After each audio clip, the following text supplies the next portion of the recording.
Chapter 51, Hulk vs. Sounds like you guys had an eventful mission, Sky said later that night after everyone had been round up. It was just the two of us in the lounge of Avengers Tower at the bar, me with a milkshake and her with some alcohol as we leaned against the bar together. I was wearing some clothes Pepper and Tony had loaned me, which meant a red shirt with an Iron Man helmet in gold in the center, and some designer blue jeans that had to be worth more than a month's salary when I was doing construction. Sky wore a brown button-up shirt and a pair of denim short shorts and was giving me a smirk. It really was. I rubbed at my forehead leaning over the bar. Seriously, the other groups didn't have to fight anything at all besides Hydra soldiers. Meanwhile, our team fought Gamma Tigers, zombie robots, and a goddamn Wendigo. At least you saved a lot of people, Sky said, leaning in towards me. Yeah, we did, I smiled a bit. Bridge is taking them in to look them over, test them, figure out who has powers, who has family waiting for them, help the ones who the Omnitrix couldn't fix, all that stuff. I'm keeping an eye on them though. Or, X is keeping an eye on them. Jarvis too. You don't trust Bridge? Sky asked, taking a sip of whatever she'd chosen while resting her head in her hands.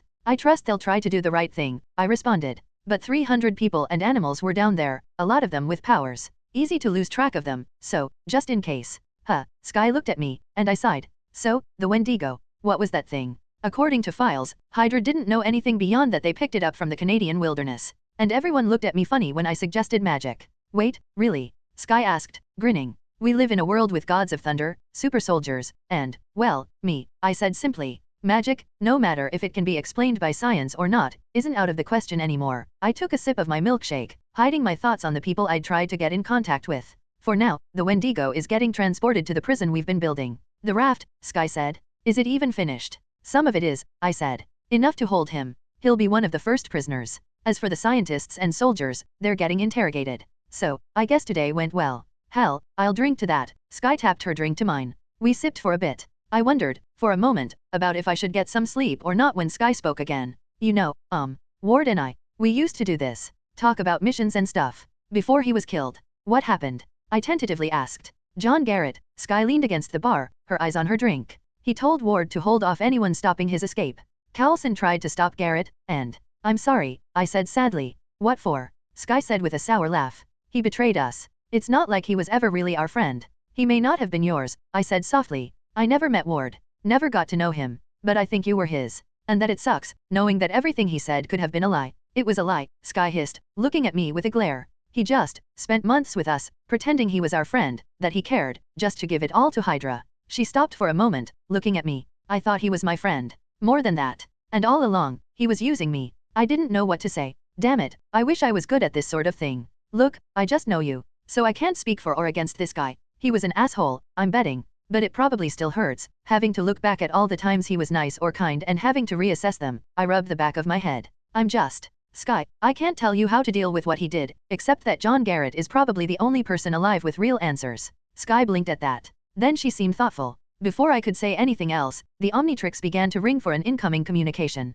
I raised it up and tapped it. Dial, Natasha said. I need you at the Enterprise. Bruce's cousin, Jennifer Walters, has been kidnapped. Oh shit, Sky and I said in unison. I got up and ran to the windows, heading for the balcony. Does he know? Not yet, Natasha answered. We're keeping the information compartmentalized for now. Have him meet me in the Defiant, I said, swinging my Catum backpack on. I'll tell him. Are you sure? Natasha said. Bruce has control over the other guy most days, but when he finds out about this dash, there are only a few people who can take on the Hulk, I replied. One is Creel, who's asleep. The other is Thor, who isn't answering my calls. Natasha snorted at that. The last one is me. I turned to look at Sky, who'd rushed after me. Sorry we couldn't talk more, Sky. No biggie. Sky brushed her hair behind her head and smiled at me. You still owe me that suit of armor though. I'm getting jealous of Pepper. Rain check. My backpack grew, becoming a simple flight pack rather than my full armor. It wouldn't let me fly for long, let alone with any maneuverability, but it would let me get up the helicarrier above. Talk more tomorrow. If you have time, Sky grinned. See ya, superhero. I gave her a grin, then launched into the sky. As I rocketed towards the helicarrier, my smile began to fade. Hydra had kidnapped Jennifer, most likely to make her this universe's She-Hulk. Bruce was going to be pissed. Guess it was time for something impulsive. I looked down at the Omnitrix thoughtfully. January 17, 2014. In the early morning over the deserts of Colorado, Bruce looked over at me from the co-pilot's seat of the Defiant. You finally going to tell me what this is about? Natasha told me you needed my help with something secret. I do, I told him calmly, flying towards a plateau, the large brown mountain looking very pretty in the sunlight. Something has happened, and I think we need to talk. I have some suspicions, and if I'm right, we need to deal with it. Okay, what is it? Bruce asked. I didn't answer. Mahmoud? Seriously, what is going on? Something bad happened, Bruce. Natasha gave me all the information before you came to the Quinjet, and the other Avengers are getting contacted. Oh, Bruce winced. Is it Hydra? Did they send Blinsky? Is it a code, green? I took my right hand off the control to rub my eyes, only to grab it again when the Defiant shifted slightly. God, I'm tired. Look, I'm going to land us real quick, do you mind? Bruce nodded, still looking confused. I moved the Defiant to fly over the plateau, landing on the flat top. The back door opened and I walked over to exit the Quinjet, Bruce hurriedly following me out. We walked for a bit across the stone and dirt. Mahmoud, Bruce said. I stopped. What is going on? I brought you out here for 2 reasons. First, it's offer to help you and Hulk find some sort of equilibrium. Mahmoud, I told you. Bruce began to say, annoyed. Emil Blinsky is a trained killer, and he's no longer testing his powers. I turned to look at Bruce, still wearing my Iron Man shirt and armor backpack.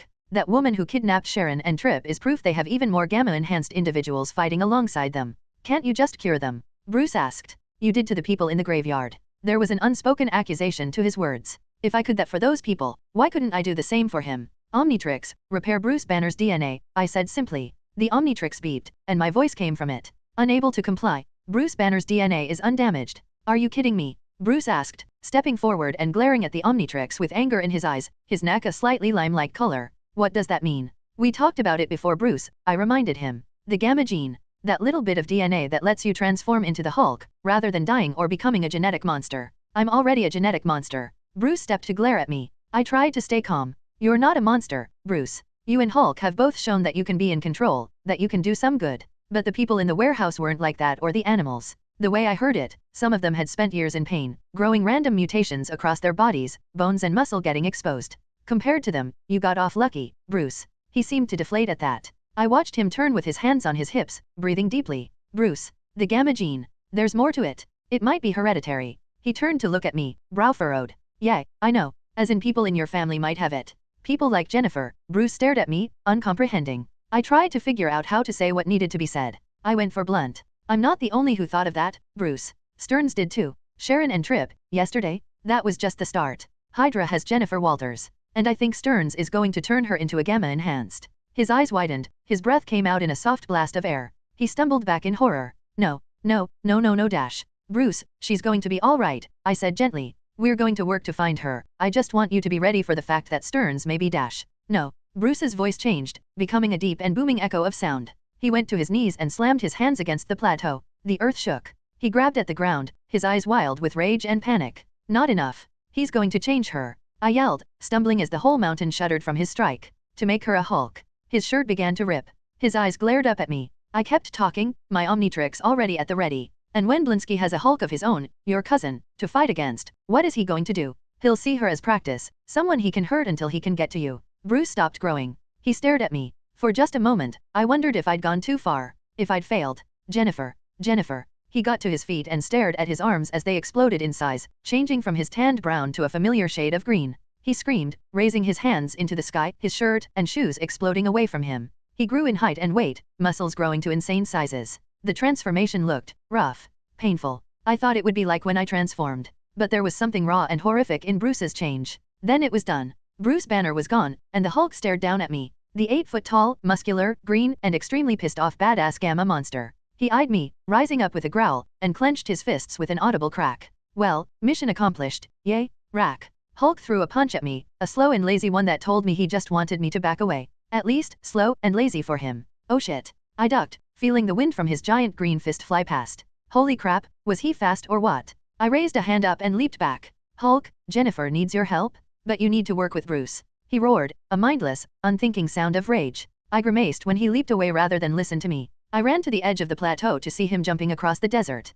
Okay, fine. I activated the Omnitrix, raising the watch's dial lift up as the hologram floated over the watch's face. Percussive therapy. I found myself grinning. Gotta say, I've wanted to see this fight since I was a kid. I slammed down on the Omnitrix. It was a risk, but, for this alien, it was just the right thing to do for my first transformation into him. Along with a certain battle cry. Going hero. My skin changed color, going from brown to a deep red as 2 new eyes grew beneath my original set. My Iron Man shirt became a black and white striped muscle t-shirt, stretching out as my biceps, my chest, everything expanded with layer upon layer of muscles, and my body grew in height, taller and taller. My ponytail became longer, while the rest of my hair disappeared.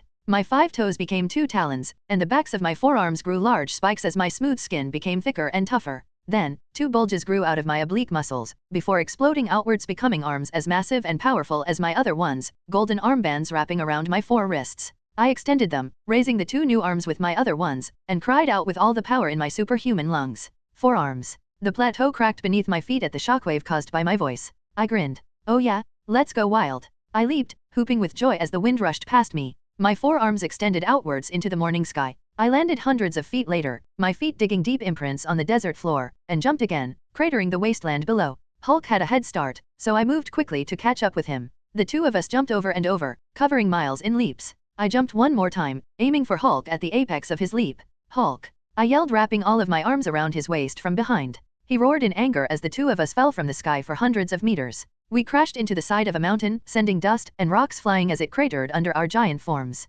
Gryak!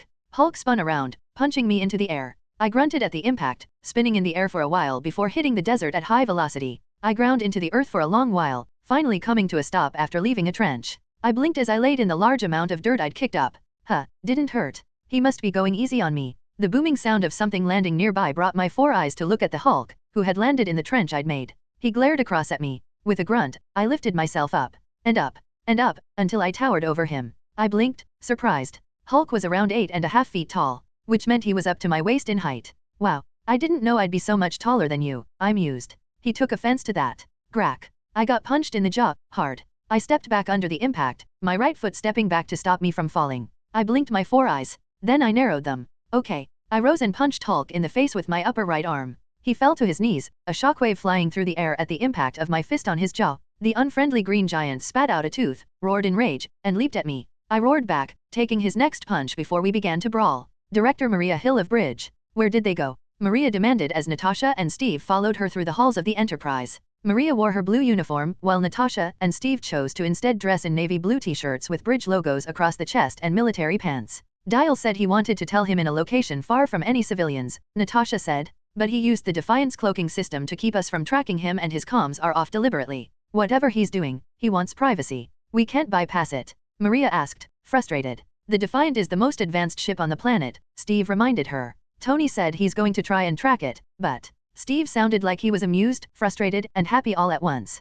Tony says he trusts Dial, Natasha said. Maria shook her head, her ponytail waving with emotion. Look, I get Tony likes his little protégés, but Dial can't just kidnap our most emotionally unstable Avenger and take him to the middle of nowhere without letting us know about it. Tony says Dial has a plan, Natasha said with a shrug. A plan to do what? Maria asked. To help Banner control the Hulk, Tony walked around the corner, joining the 3. He wore a shirt that made Maria blink in surprise, a black one with Dial's logo in the center. Remember the TV Dial made? TV was the code word for the dimensional viewer, to keep eavesdroppers from knowing anything about it. Some of the channels gave him an idea, showed him some solutions. He's betting on the Omnitrix making those solutions possible. Tony, Steve said softly. We need to know where he is. I've got X and Jarvis working on it, Tony said dismissively. In the meantime, we have other problems. Maria grimaced. He's right. I've transferred the prisoners the reserve Avengers rescued moved to a facility Fury gave us. It's called the Playground. We'll be using it to train and help any superhumans we find from now on. What are they like? Steve asked, worried.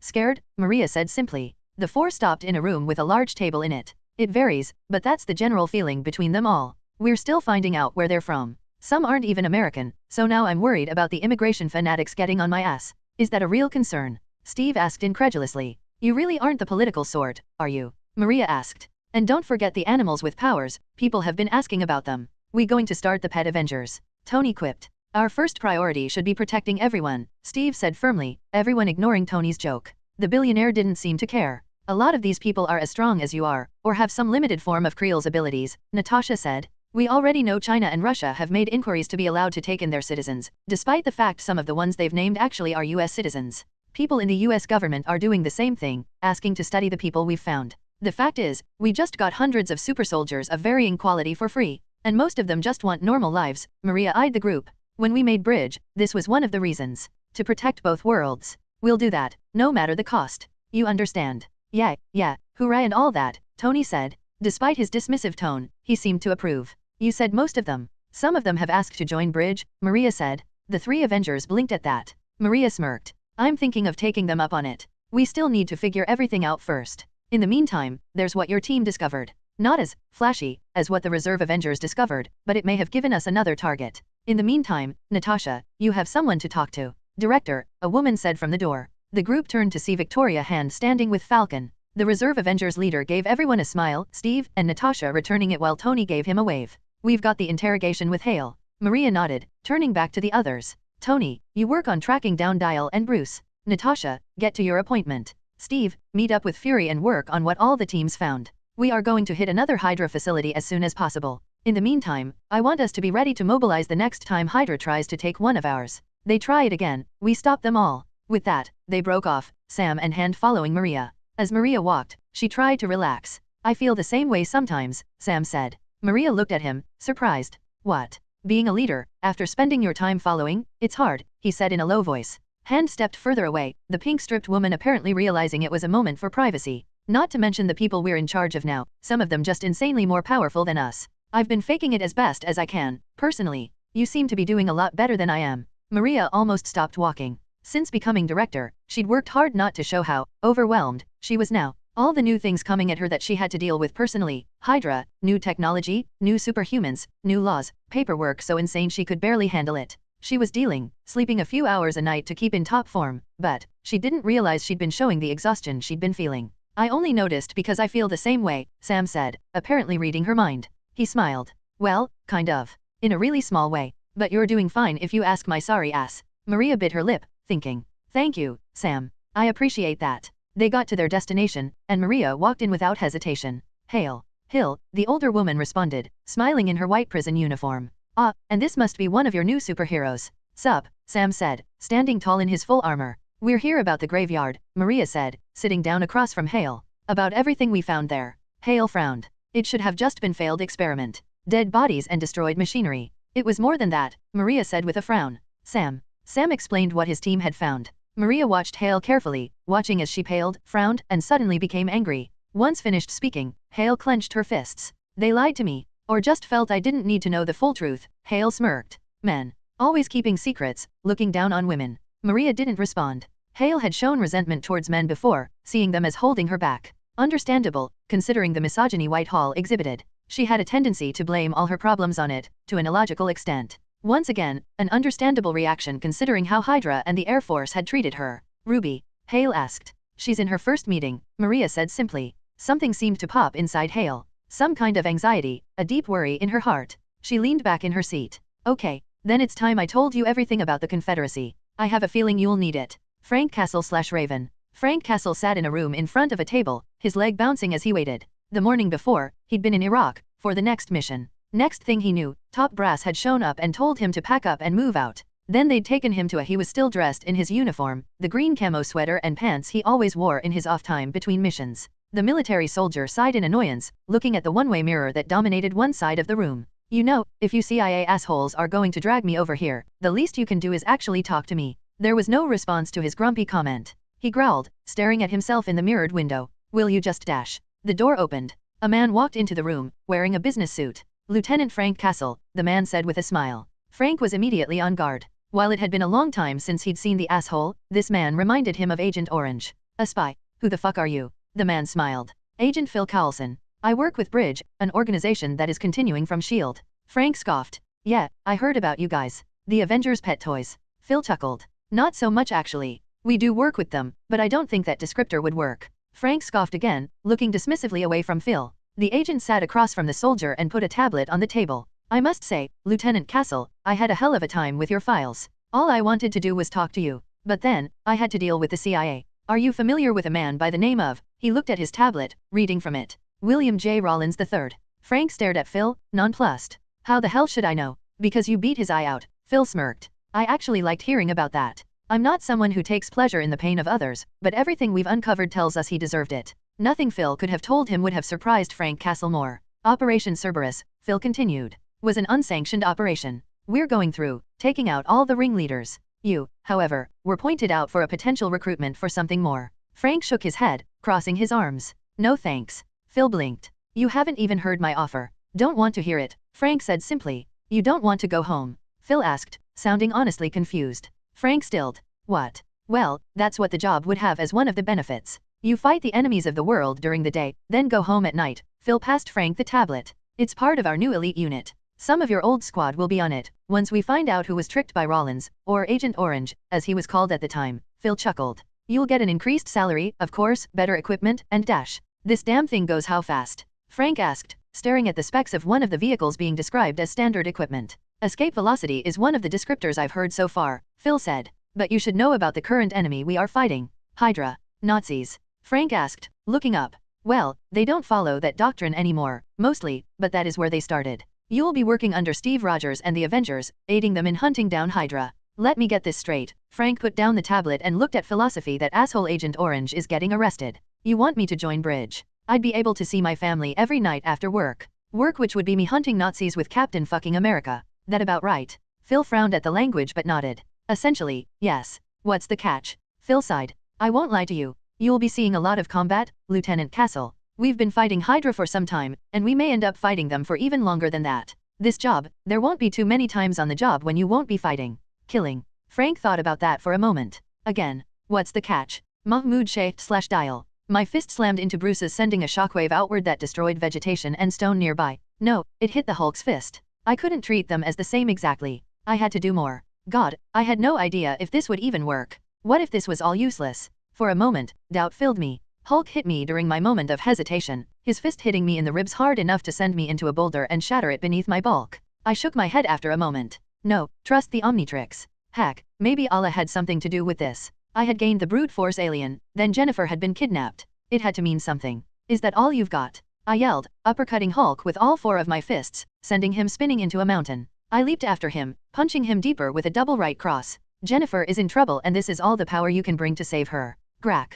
Hulk brought his feet up and kicked me in the chest, sending me up. I spun in the air and timed the moment for when he leaped towards me, his eyes wild. As soon as he was close enough, I reared back. When my fists hit his chest, time seemed to slow as the power gathered. Boom! Time restarted and Hulk was yelling as he rocketed back towards the mountain, ripping through the top of it. I landed after a moment and jumped. A rock slide had started because of Hulk's passage through the top of the mountain, making it sort of hard to reach the top. When I did, Hulk had gotten there as well. We eyed each other. Jennifer is being held by Hydra, I told Hulk. His face lost the constant angry glare, changing into something more pitiful. If you want to save her, you can't just brawl. You and Bruce need to work together. His anger returned. No Banner, only Hulk. Despite his negative response, I grinned. Hulk was talking. Then he leaped forward, punching me in the gut. I grunted at the impact, folding over his fist. Holy shit, could he hit hard. He punched me in the face, leaping to get up high enough, then kept punching me, bringing me to my knees. I roared in pain as my back hit the floor, bring my arms up to block my face as he punched down at me. Hulk save Jenny. Hulk screamed. For all his rage, there was a desperation in his voice. As though, if he yelled and punched for long and hard enough, he could make it true. Save her. I yelled, my massive arms blocking his, just as massive, fists. How? Blinsky, Stearns, that gamma-enhanced woman, whatever else Hydra can drum up? You can't beat them all up, Hulk. Not alone. You and Bruce need to work together, to be smart and strong together. Hulk needs no dash in mid-yell. I reached a hand up to wrap around his mouth, pulling him down to look into my four eyes. For a funny moment, his anger-filled eyes bounced up and down from one set of my eyes to the other, confused which one to glare into. How can you beat them, when you can't even stop me? I punched him with 3 fists. Then I kept on doing it, holding him in place as my fists drummed across his chest. The earth and air shook around us, Hulk kicking at me as I held him in place and beat on him. Then I pushed him back, rising to tower over him as I panted. He looked up at me, his chest healing before my eyes. I'm not a fighter, Hulk. Not really. But at least I can think beyond anger. I can plan, I can think and plan. You're holding yourself back, both of you. Bruce won't let you use your full power, and you won't let him help you think things through. All you can do is punch and punch, the both of you struggling to hold on to control. Abomination doesn't have that problem. Not even a bit. Hulk rose to his feet, staring up at me. When he spoke again, it was with a pausing tone. He clearly wasn't used to talking without screaming at the top of his lungs. You, jerk. I winced, realizing what a pontificating asshole I sounded like. Sorry. It's just. I saw other dimensions, Hulk. When you and Bruce work together, you become something so powerful almost nothing can stop you. You've both gone through the same bullshit, been hurt by the same people, you both love Jennifer. We can save her. And I bet, based on your personality, you don't want to just let someone else do it. Hulk saved Jenny. He blinked, as though surprised by something. Bruce, saved Jenny. Oh thank God, my stupid impulsive plan had worked. Then you guys have something you both want to fight for. Jennifer Walters. You work together, stop holding each other back, really fight, and Blinsky can't beat you. Hulk scoffed, turning around and pacing for a bit. You help Hulk. Like I can do that, I said with a sigh. Bruce told me he learned meditation, to try to learn to control you. Hulk won't sleep. He turned and walked towards me, fists clenched in rage. I'm not telling you to sleep, I said, raising my 4 hands up.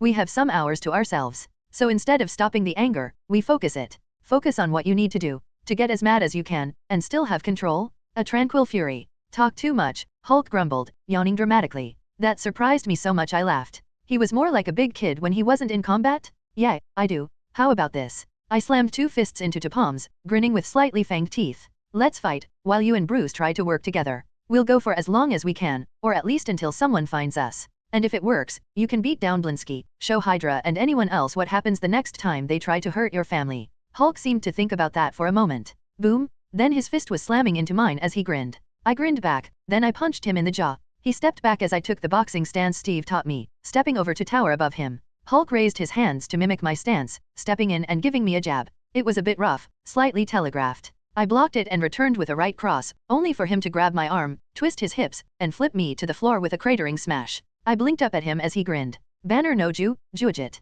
He seemed to get frustrated, going for an easier word. Kung Fu. Wondering how the hell they'd gotten such a quick rapport, I grinned up at him. For Jenny. Hulk nodded fiercely. I pictured Bruce, smaller but no less determined, doing the same. Then I flipped up and tackled him, our enormous forms falling down the mountain, smashing into each other with our fists. Dude, turning into giant monsters, no matter the reason, is so much fun. Chapter 52, Little Assassin. Natasha Romanoff / Black Widow. Natasha entered the training room of the Enterprise, looking across the room at the young girl currently occupying the bench near the mat. The girl ignored Natasha in favor of lying on her stomach, headphones in her ears as she idly bobbed her head to the loud music with her eyes closed. Excuse me, Natasha said simply. Ruby Hale, right. Ruby was 14 years old, with platinum blonde hair, a bit of acne across her nose, and a level of fitness rare in a teenager. Natasha waited for Ruby to say something. When she didn't, the red-headed assassin spoke once more. We're supposed to speak about your accommodations. The girl ignored her, still bobbing her head, as though Natasha wasn't trained enough in body language to see the way she'd shifted as Natasha entered, or how the girl's body was just barely up off the bench, enough that she could quickly move if attacked. Natasha eyed the young girl calmly. The two of them may as well have been statues for all the movement they exhibited. Well, have a nice day then. I'm gonna go enjoy a movie. Natasha turned and left. After a bit of walking through the halls of the Enterprise, she heard some fast footsteps behind her. Natasha ignored the person chasing her, continuing to move through the ship with her swaying catwalk. Someone reached out for her arm. Natasha, sensing the lightning-fast movement, stepped aside from it as subtly as though she'd never moved at all, leaving person reaching towards her to grasp empty air. Natasha turned to look at her, raising an eyebrow. I'm sorry, did you need something? Ruby blinked, looking shocked. Then she pouted, trying to school her face to look intimidating. Which, she did, her face and eyes hard and cruel in a way no teenager should ever understand. But Natasha barely held back the urge to laugh. So cute. Where's my mom? The teenager growled. Imprisoned, for working with a terrorist organization, Natasha cocked an eyebrow. Is that really why you followed me after ignoring me? Because if so, I'm done. Ruby scowled. Aren't you supposed to train me? A lazy smile rose across Natasha's face. Why? Ruby's scowl became something vicious. You're supposed to. The words of a young girl who had been told all her life that she was special, that she was meant to be a destined leader and warrior. So cute. I volunteered my time, Ruby, Natasha said simply. I was asked if I would help you, and I agreed, but you aren't the only thing I have on my plate. I'm an Avenger, an agent of Bridge, someone who works every day to protect the world from threats. I'm not going to sit and watch you ignore me because you decided you wanted to be spoiled today. Ruby's eyes widened in rage. She lashed out with a punch aimed to collapse Natasha's larynx. The redhead grabbed Ruby's wrist in a vicious grip. She twisted her arm behind her back while kicking Ruby's legs, slamming her to the floor. Yike! Ruby screamed, struggling to rise against the iron hold Natasha had on her. I'm sorry, did you try to punch me? Natasha teased, her voice soft against Ruby's ear. You really are spoiled. So used to people bending over backward for you that you thought you could attack me without even a bruise to show for it. A female bridge agent with a small afro came around the corner and stopped at the sight of Natasha holding a screaming and cursing Ruby on the floor. Natasha glanced at her. She spun and walked away, leaving Natasha to look down at Ruby. We made a promise to your mother. Listen to me. Natasha tapped the side of Ruby's head when the teenager wouldn't stop yelling. We made a promise we'd train you, and I can do that. I can show you things Hydra never had access to. Skills from the Red Room, all the times I assassinated someone from childhood to adulthood, the things that let me survive an attempt by the Winter Soldier himself. Ruby stopped struggling. But I'm not going to waste time with childish rebellion. Natasha let her go, rising up. Ruby curled up and rolled to her feet, popping up to face Natasha, only to recoil when she realized Natasha had stepped in closer. The older assassin was no longer smiling. I'm not going to train you if you expect to be able to decide to listen to music when you should be at attention, waiting for me, or if you just skip a lesson because you'd rather do something else. I'm not going to punish you or waste my time even talking to you, we'll just be done. You will not question me, not for one moment. And if you do, you might become an Avenger. You might even become more than that one day, but until then, you will show discipline. Ruby stared up at her, trying to hide the deep bruises on her wrist.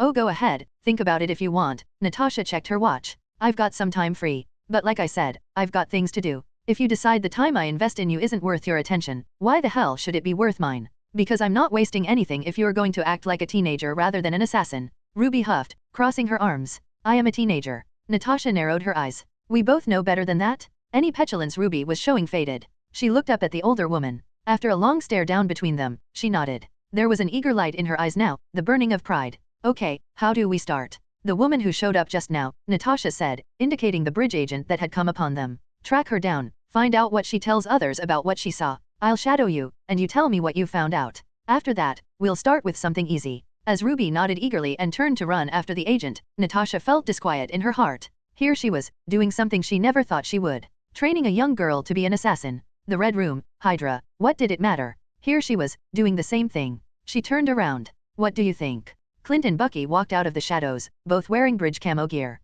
They walked forward with the steady and quiet steps Ruby was trying to master. They joined her, Bucky's face neutral while Clint gave her a sad smile. You're going to try and deprogram her? Clint asked. I'm not sure I can. It never worked on me, Natasha admitted. All I can really do is give her better targets, layer her skills with morals and rules, try to do what worked for me. But she'll always be a killer. You can see it in her. The way she walks, the way she's always about to slice someone's throat out. And she has too much pride. No good assassin is arrogant. It'll destroy her if we let it fester. Bucky nodded in agreement, while Clint, the only parent in the group, let out a disquieted sigh. We'll take care of her though. I'd like her to meet you both if you don't mind. Natasha said. She showed interest in us, in heroes. I think, in her own extremely twisted way, she really does want to be a hero, even if she doesn't know what that means. I'm in, Bucky said immediately. He gave them a smile so fast it might as well have not existed. Reformed assassins have to stick together. Maybe we should start a support group. Clint joked. He looked after where Ruby had gone, then back at Natasha. By the way, is it me, or cute, right? Natasha grinned. She's like a deadly puppy. Bucky refused to say anything to that, but Natasha's grin widened at the slight twitch of acknowledgement his lips did. Wonder what Bobby and Hartley will think, Clint muttered. Chapter 53, Lesson End. Mahmoud /dial. A pair of loud roars echoed over the deserts of Colorado. Rack. Grurak. Hulk and I had grabbed each other's hands, me using my slightly stronger upper ones, and were pushing against each other, our muscles straining as the ground under our feet crumbled. For just a moment, we struggled against each other, then I used my other two hands to uppercut Hulk, sending him back a step. I leaned down and grabbed his legs, sending him to the ground, then began to spin. Around and around, dragging Hulk through the air. Yike! Hulk yelled, his hands swinging. Fly. With another spin, I let go, sending Hulk shooting into the distance. Whoa, I shook my head, stumbling slightly. Dizzy. With that, I leaped after Hulk, my giant leg muscles shooting me through the air. There was a pure joy in being forearms. Having all that power, feeling my muscles move against each other as I flew through the air. I thought I'd felt powerful as Wrath or Diamond Head, but there was something different and addicting about being forearms. Maybe it was something that naturally came to Tetramans? The desire to fight and engage in combat with others that were just as powerful? I landed in front of Hulk, who'd smashed into a plateau. He was getting to his knees and glared at me. He rose up to his feet, then sped forward to punch me in the face. I did the same, a shockwave spreading from the impact.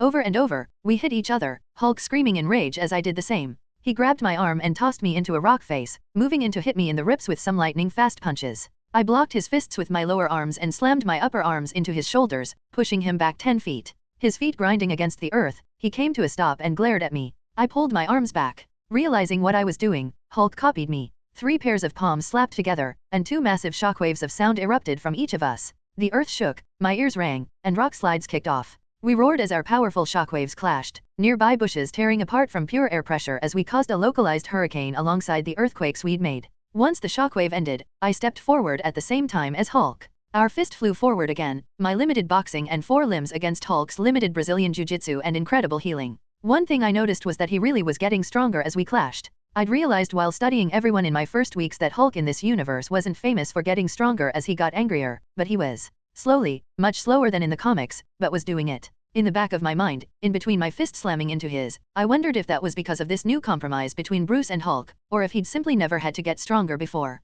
I discarded it to kick him in the legs then slam a lower right fist into his ribs. After a long fight, the two of us brawling on a mountain and slowly turning it into a valley, I finally had to stop, falling back to sit on my ass as Hulk panted. How you feeling? I asked. Banner loud, Hulk pouted. Always talking, thinking. Well, that is where his strength lies. You punch, he thinks. And together, you'll always hit the right thing. Loud, Hulk sat down next to me, and the two of us turned to look out at the desert. Hulk. Hulk just to be alone. I think you mean you just want people to stop attacking you. The smaller brute grunted in agreement. Hey, I nudged him with my elbow. If they do, we'll all help you. I don't care who comes at you, every Avenger is going to stop them. And that includes helping Jennifer. We're your friends, both you and Bruce. When I looked at Hulk, he was smiling, the sun rising across his face. Then he frowned, looking at something in the distance. I turned as well, focusing.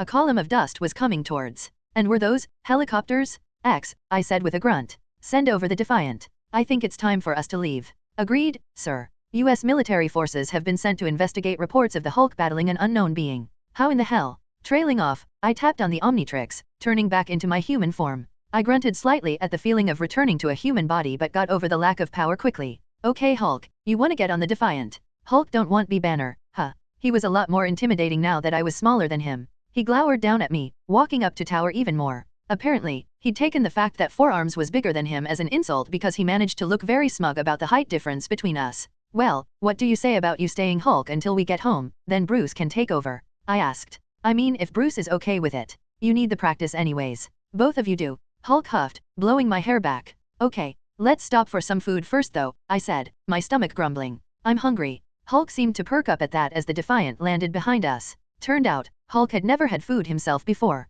I ended up buying a bunch of fast food of all kinds from a restaurant I'd never been to before. The big guy spent the ride home stuffing himself happily in the back of the ship. When we got to the Enterprise and landed on the flight deck, the first thing people saw when the door opened was the Hulk, glowering angrily at the flight crew. He turned into Bruce right after of course, but it was still funny, seeing the guys panic at the sight of a glaring Hulk. Which lead to later, when Bruce and I, me in my Iron Man shirt, him in ripped pants, were sitting in front of Maria Hill and Nick Fury in the lockers, both of us on a bench. So, I've managed to make it clear it was a training exercise, Maria said. But Ross has requested he be informed the next time something like that happens. Maria punctuated her words in a voice that would broker no argument. I'll bet, Bruce grunted. And there is more. Fury sat down on the bench across from us, focusing on Bruce. She wants to see you. I gave her your usual response of course. Actually, Bruce said thoughtfully. Tell her I'll meet her at Stanley's when this is over. Fury blinked, surprised. Are you sure? Yeah, Bruce rubbed the back of his neck, looking up at Maria and Fury. It'll be good to see her. What did you two do, anyway?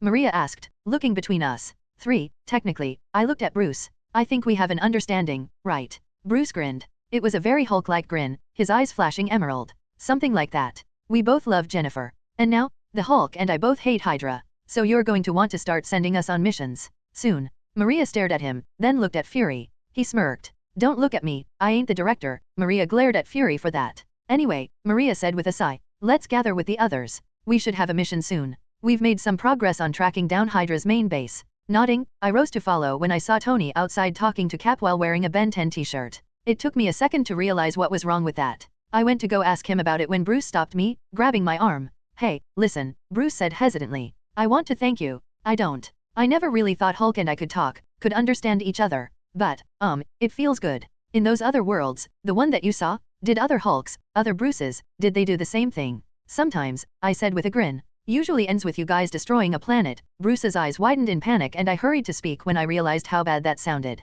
Bad planets? And it only happened once, I promise. Hey, Tony and Steve walked in as Maria and Fury walked out, Tony grinning. Check it out. Just came off the line. He gestured to his Ben 10 t-shirt. Gotta say, kid, the merchandising guys are loving the Reserve Avengers, especially since everyone has the snazzy armor and you've got 11 aliens to make action figures out of. Although Pepper had to yell at some guy who wanted to convince Sam and Rhodey to do a rap album. How'd therapy go? We broke 2 mountains, I admitted. It was pretty metal. It was actually really fun, Bruce said in his husky voice. Tony and Steve shared a look, Steve surprised and Tony grinning. Steve sighed, moving forward to put an arm around me. Come on. You've got training. As he dragged me off, Tony spoke to Bruce. You know, we can make you some clothes too if you want. That way you don't show up naked all the time. Unless you've been hiding your exhibitionist side all this time. No judgment. As Bruce stuttered and Steve led away, the captain spoke. Mahmoud, we need to talk about you doing stuff like that. Today's training is based on communication. After 3 hours of boxing with Cap while he talked to me about my responsibilities, I had a meeting to get to.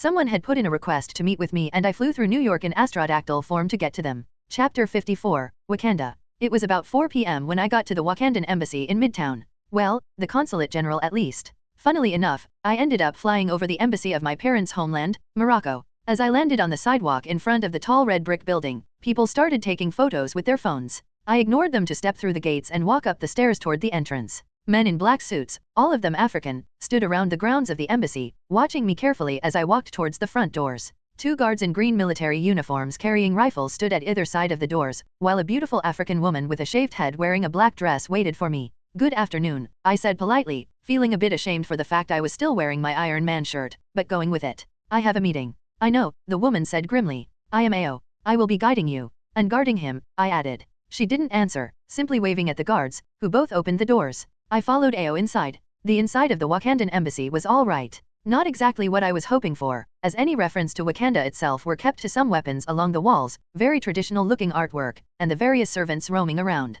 I noted the servants often were bald women in great shape but ignored that. Ao went into an elevator, nodding for me to enter as well. After a wait, the doors opened to reveal an office, where 2 men turned to look at us. One was T'Chaka, the king of Wakanda, eyeing me as I followed Ao. The other I recognized from news reports. He was tall and strong-looking, with skin as dark as the king's, and a well-trimmed beard. He was giving me a suspicious look when I entered.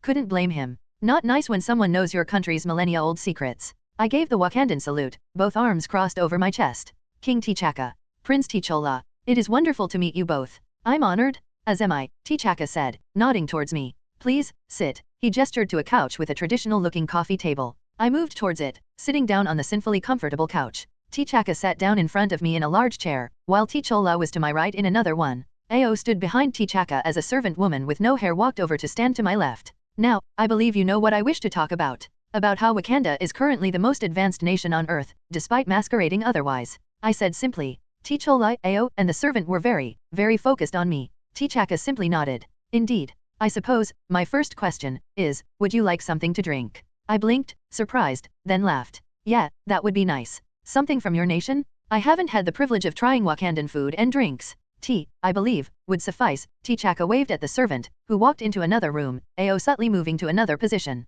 "Now, for my second question. How did you discover our secret?" "Other universes had to reveal it," I said. Everyone blinked. I thought for a moment. "This information does not leave this room. I want all 3 of you to promise, please." T'Challa leaned forward, the prince staring at me. When he spoke, his voice was accented, though less than his father's. "Is it truly that important? It's worth more than all of the world, no matter how much vibranium you have." T'Chaka thought about that. "Very well. By the goddess Bast, I will not reveal this." "As do I," T'Challa said. Ao only nodded. I spoke immediately. "I had the dubious privilege of seeing into other universes recently. I destroyed the means by which I did so, but before that, I saw other worlds, other possibilities, even futures. In more than a few out of the infinite ones in the multiverse, I saw ones where Wakanda revealed their true power to the world. In many cases, to defend the Earth from danger." T'Chaka frowned but waved for me to continue. "In these worlds, you were sometimes," I glanced at T'Challa, "sometimes dead. Old age, assassination, self-sacrifice, all the reasons a person can die. And the Black Panther steps onto the world stage. He joins the Avengers. Saves the world. Sometimes, Shuri will become the Panther as well so that you," I indicated T'Challa, "can aid the universe." I might as well had dropped a bomb in the room. Ao and T'Challa seemed stricken at the thought of their king/father dead. I wondered, for a moment, if the Dora Milaje were betrothed to the king as in the 616 universe before pushing the idea down. The servant walked into the room with my tea. "Thank you," I said, taking the tea and taking a sip, wincing when the aromatic and delicious drink singed my tongue slightly. I put it down on a cloth coaster the servant had provided. "How can we believe this?" T'Chaka asked, looking skeptical, a natural response. "Because I know too much," I answered simply, dragging up the stuff I was certain was constant between universes. "I know about the Black Panther, and the heart-shaped herb. I know that you gained your power from a mountain of vibranium sitting beneath your nation. I know you were the first in space. And that you guys have pride in having never conquered, nor been conquered. I mean, there's more, but that's most of the important stuff." T'Chaka sighed, rubbing his forehead for a long moment, eyes closed in irritation. "I suppose you will be telling your director about this." "I've thought about it." I noted how Ao and the servant stiffened. "But I'm as much African as I am American, in the end. I've got respect for you and for your people. I'd rather you tell them yourself, and you'll have to." "Why is that?" T'Challa asked, glaring at me. "Why should we tell anyone?" "Because you're about to lose your technological advantage," I answered simply. "I'm not going to comment on all the crap that happened in the world that you people could have stopped. Those are the decisions of other kings, and I won't have you answer for that." Not like I can yell at them personally. T'Chaka's lips twitched at that. But right now, the pragmatic decision is not to simply watch as Bridge accelerates the entire world past you. Being isolationist isn't going to work for long. I stopped to take a sip of tea, trying not to reveal how nervous I was. Damn it, I was giving too many speeches lately. I put it down after a moment. You turned your back on the rest of the world, I said, my voice taking an odd tone that made T'Challa blink. But I won't have Bridge do the same. Join us, King T'Chaka. You can try to match our technological abilities, but I guarantee you, it won't last. Tony Stark, Bruce Banner, me, all the aliens we hope to make treaties or possibly trade with.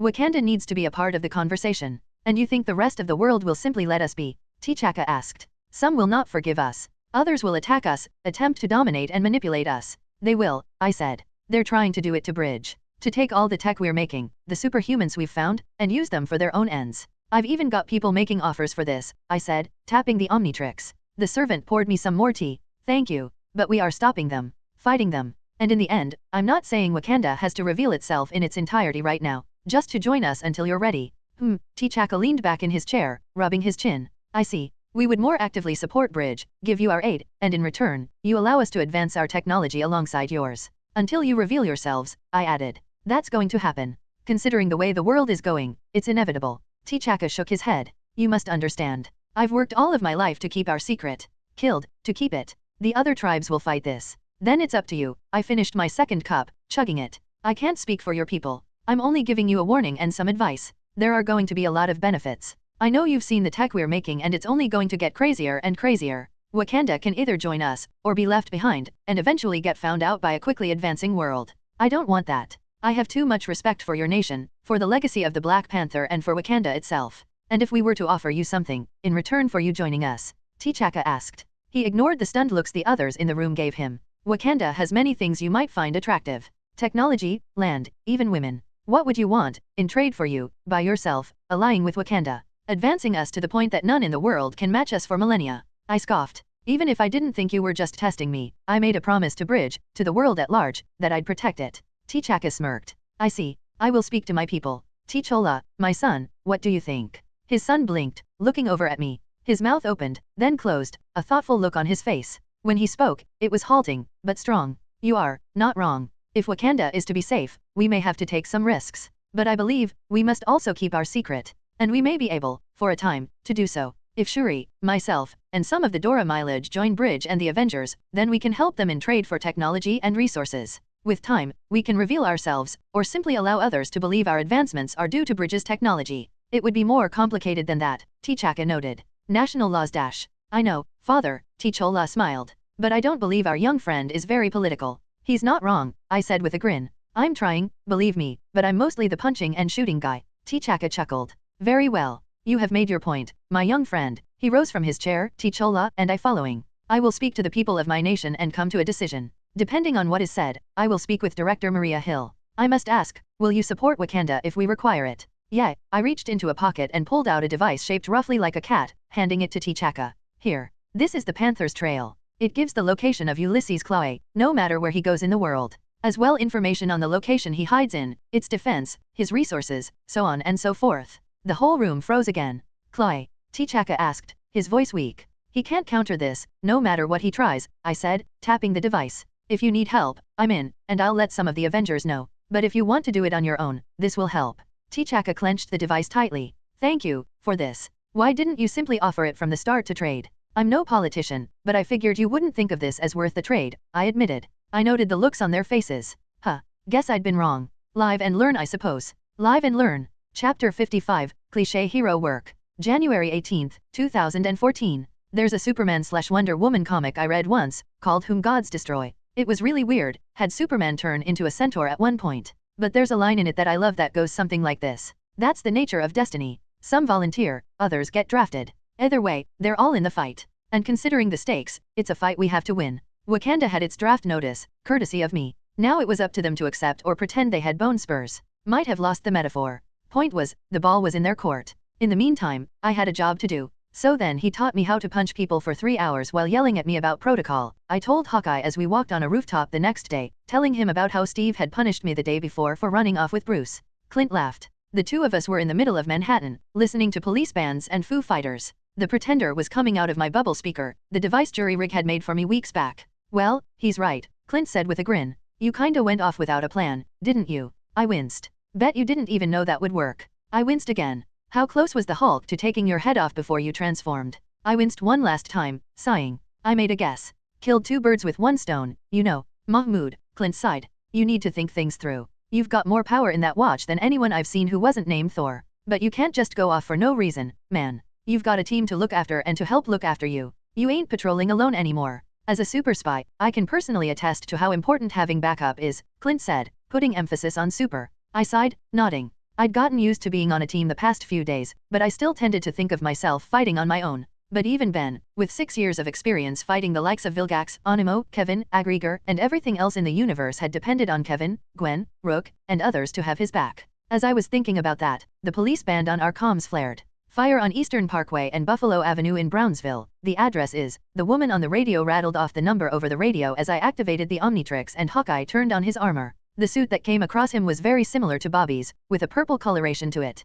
Interestingly, he'd chosen a helmet that looked a lot like the one from his 616 counterpart's Ronin costume. A cloak came across his body as well, flowing around him to wind that didn't exist. This is Hawkeye and Dial of the Avengers, we're on it. Say again, came the response from a likely very confused dispatcher. Hawkeye leaped off the building as I pushed down the Omnitrix and went astrodactyl. Hawkeye's cloak snapped out into a large glider, allowing him to float down until I got to him and grabbed his shoulders by my foot talons. In seconds we were shooting through the air towards Brooklyn, flying past office buildings under to the speed of sound so we didn't shatter windows with sonic booms. Even with me modulating my speed, it didn't take long to reach the fire. Hawkeye, on seeing the flames, waved up at me, speaking over comms since the wind would have drowned him out otherwise. Go in the top floor and drop me over there. Clint pointed at the top of a nearby building. Got it, squawk. I fired an energy blast at one of the windows and flew in, letting go of Hawkeye, who glided to land on the building he'd chosen on the way. As I flew inside, an arrow tipped with a bulbous canister flew past me. My feet hit the carpeted floor at the same time as the arrow hit.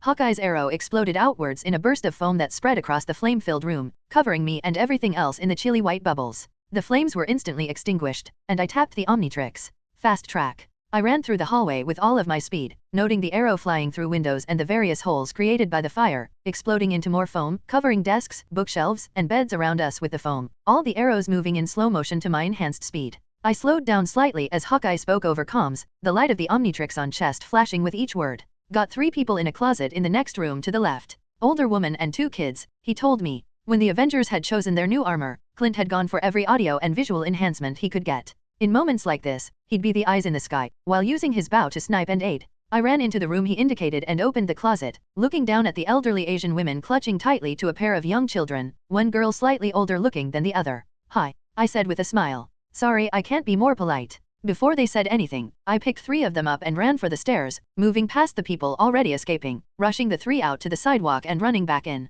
One guy, stumbling on the 2nd floor. I picked that guy up, a young Hispanic man, and rushed him out as more arrows landed around me. I've got 2 on the top floor, trying to run to the roof. It was a white couple, young and panicking. I picked them up and rushed them out as well, the sidewalk getting full. Over and over, as Hawkeye fired his fire suppression arrows and I picked people up, we emptied out the building. My fur was slightly singed but not much considering my natural toughness and speed and Clint firing suppression foam to keep the worst of the blaze contained until the fire department arrived. Finally, only one person was left. It's a kid, Hawkeye said calmly. She's hiding under a bed, 3rd floor, middle room on the right. Got it, I said, running into that room and bending down to look under the bed. A young black girl stared at me, clutching a stuffed blue T-Rex to her chest in the shadows as flames roared behind me, illuminating her tearful face. Hey, sweetie, I said softly, wondering where the hell her parents were. Had I taken them already? Worry later. She was crying, covering her eyes to avoid looking at me. Hey, it's okay. I'm an Avenger. You know them, right? Still crying, her eyes clenched tight, she nodded. D-Daddy doesn't like them. Oh, the hell do I do now? Well, I promise I won't hurt you. I'm just going to take you out of the fire, okay? Then you can be with your parents. She looked at me. I reached a hand out and smiled as reassuringly as a blue-furred alien can. Must have been enough because as hesitantly as she did it, she still slowly reached a hand out to hold mine. I helped out from under the bed, tucking the small child into my arms and turned to leave. Of course, that was when the stairs collapsed. Yeesh, the building was seriously not up to code. Huh, I blinked at that. Sweetie, hold tight. I think I'm going to make my own exit. She nodded, the tiny thing tucking her face into my fur and holding her stuffed T-Rex close. I smiled at that, then reached for the Omnitrix. I entertained the idea of turning into 4 arms before dismissing it. Better to keep him a secret for as long as possible. Plus, his strength and size might end up destroying the building due to how weak the building was. I'd go for strength without going overboard. I tapped the Omnitrix, transforming into something tough and strong enough to tear a hole in the building without hurting the child. Wrath. The little girl seemed to find the sudden thicker fur of my new form comfortable. I gave her fond smile, then bent my legs, holding in my typical bombastic personality as Wrath to keep from scaring her. With explosive force, I leaped upwards, crashing through the ceiling. The girl screamed, tiny right hand clutching at my fur and left hand holding her T-Rex clothes. I landed on the roof and jumped one more, landing on the sidewalk in front of the building, causing only minor cracks in the sidewalk, people leaping away from me and screaming in surprise at the giant tiger man coming out of the sky. Fire trucks had shown up, staring at the foam-covered building as they moved quickly to douse the remaining fire, water beginning to fall onto the crowd as they sprayed the building. I felt some water drip on me and held in a growl of annoyance. Wrath didn't like water. Hawkeye came gliding to join me as I looked around. I noticed the phones filming me, but ignored them. Listen up, Wrath wants to know whose cub this is. I raised her high over my head to make sure everyone in the crowd saw her and she could look for her parents. The girl looked around, rubbing at the tears on her chubby cheeks. That's my daughter. A black woman cried out, rushing away from EMTs to come over to me. She had tear tracks going through the soot on her cheeks as she rushed forward. She hesitated, for the barest moment, when she realized just what was holding her daughter. Mommy, the little girl wiggled in my grip. I gently put her down, and she rushed for her mother, who hugged her, the two crying openly. I smiled at that as Hawkeye came over to join me. It was heartwarming. Get down on the ground. The heartwarming moment was shattered when someone yelled at me. I blinked, turning to look. A cop was pointing his gun at me. For a moment, we all stared at the guy. No, I said, confused. Wrath just helped everyone. Wrath is starting to wonder if you're dumb, and that's saying something coming from Wrath. I finished bombastically. People in the crowd giggled nervously. Hawkeye tapped his chest, his armor turning into his quiver. Officer, we're Avengers. Please, put your dash. Hawkeye, dial, Maria said suddenly. We just got a message from a former SHIELD scientist by the name of Bill Foster. He's asking to be pulled in with an asset, and you two are the closest to him. I'm sending in a Quinjet. A Quinjet, one of the newer models, dropped out of the sky just a few moments after that message, hovering into the street and opening its back doors as people shouted and pointed. X tells us Hydra is after them. Hawkeye and I shared a fast look then, turned and ran for the Quinjet. I said freeze, the nervous cop yelled, shooting me in the back. I ignored the bullet that bounced off me, leaping into the Quinjet and turning to look out. Wrath is going to go fight Hydra? Stay beautiful New York. I raised my fists in the air, the Quinjet closing as cameras stayed on me and a laughing Hawkeye.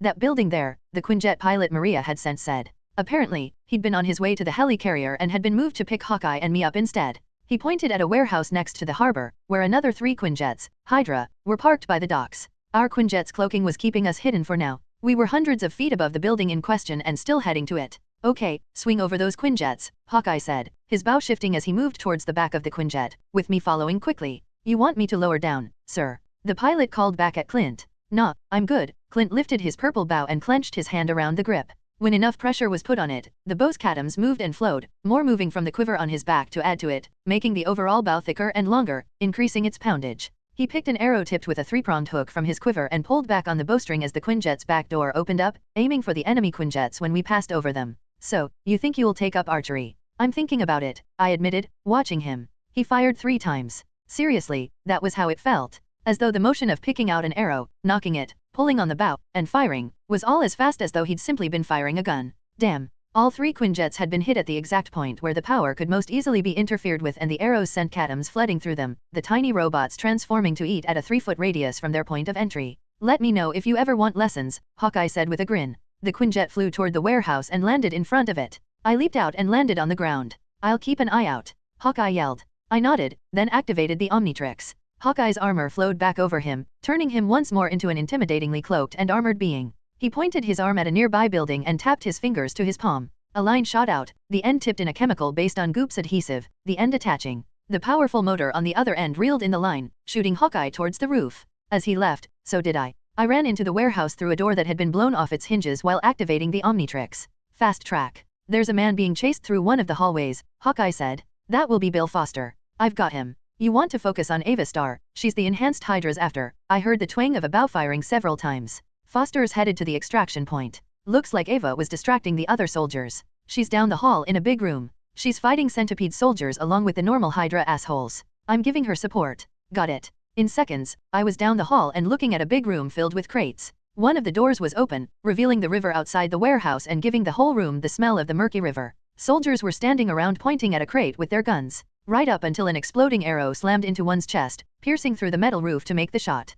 Boom! More arrows fly in, scattering the forces. I grabbed a soldier running by me and punched him a bunch of times in the chest, turning his ribs into dust, then rushing to the crate they'd been pointing at. Figuring this was where Ava was hiding, I ran around to get to her, only to blink at the sight. Ava was Ghost. Except Ghost in the comics was a man. I mean, she had the same costume and everything, but she was clearly a woman. Pushing away my brief confusion, I waved at the white-helmeted woman. "Hi, I'm Dial." I winced at how cheesy that sounded. "Wanna get out of here dash. Look out," she yelled, pointing behind me. Time slowed from my speedy perspective. I turned to see a centipede soldier coming out of the smoke, aiming to wrap his arms around me. I stepped into his grasp with my hands raised and started hitting him. Damn. Felt like punching steel. I bashed him in the chest as fast as I could, jabs, uppercuts, and hooks until I felt a couple of my knuckles split from the constant meeting of my fists to enhanced flesh covered in metal. When he went flying back, I tried to smirk to make Ava feel less nervous. Yeah, got to hit these guys a lot to cause any damage. I turned to her. "Come on." She got up and I quickly swept her into my arms.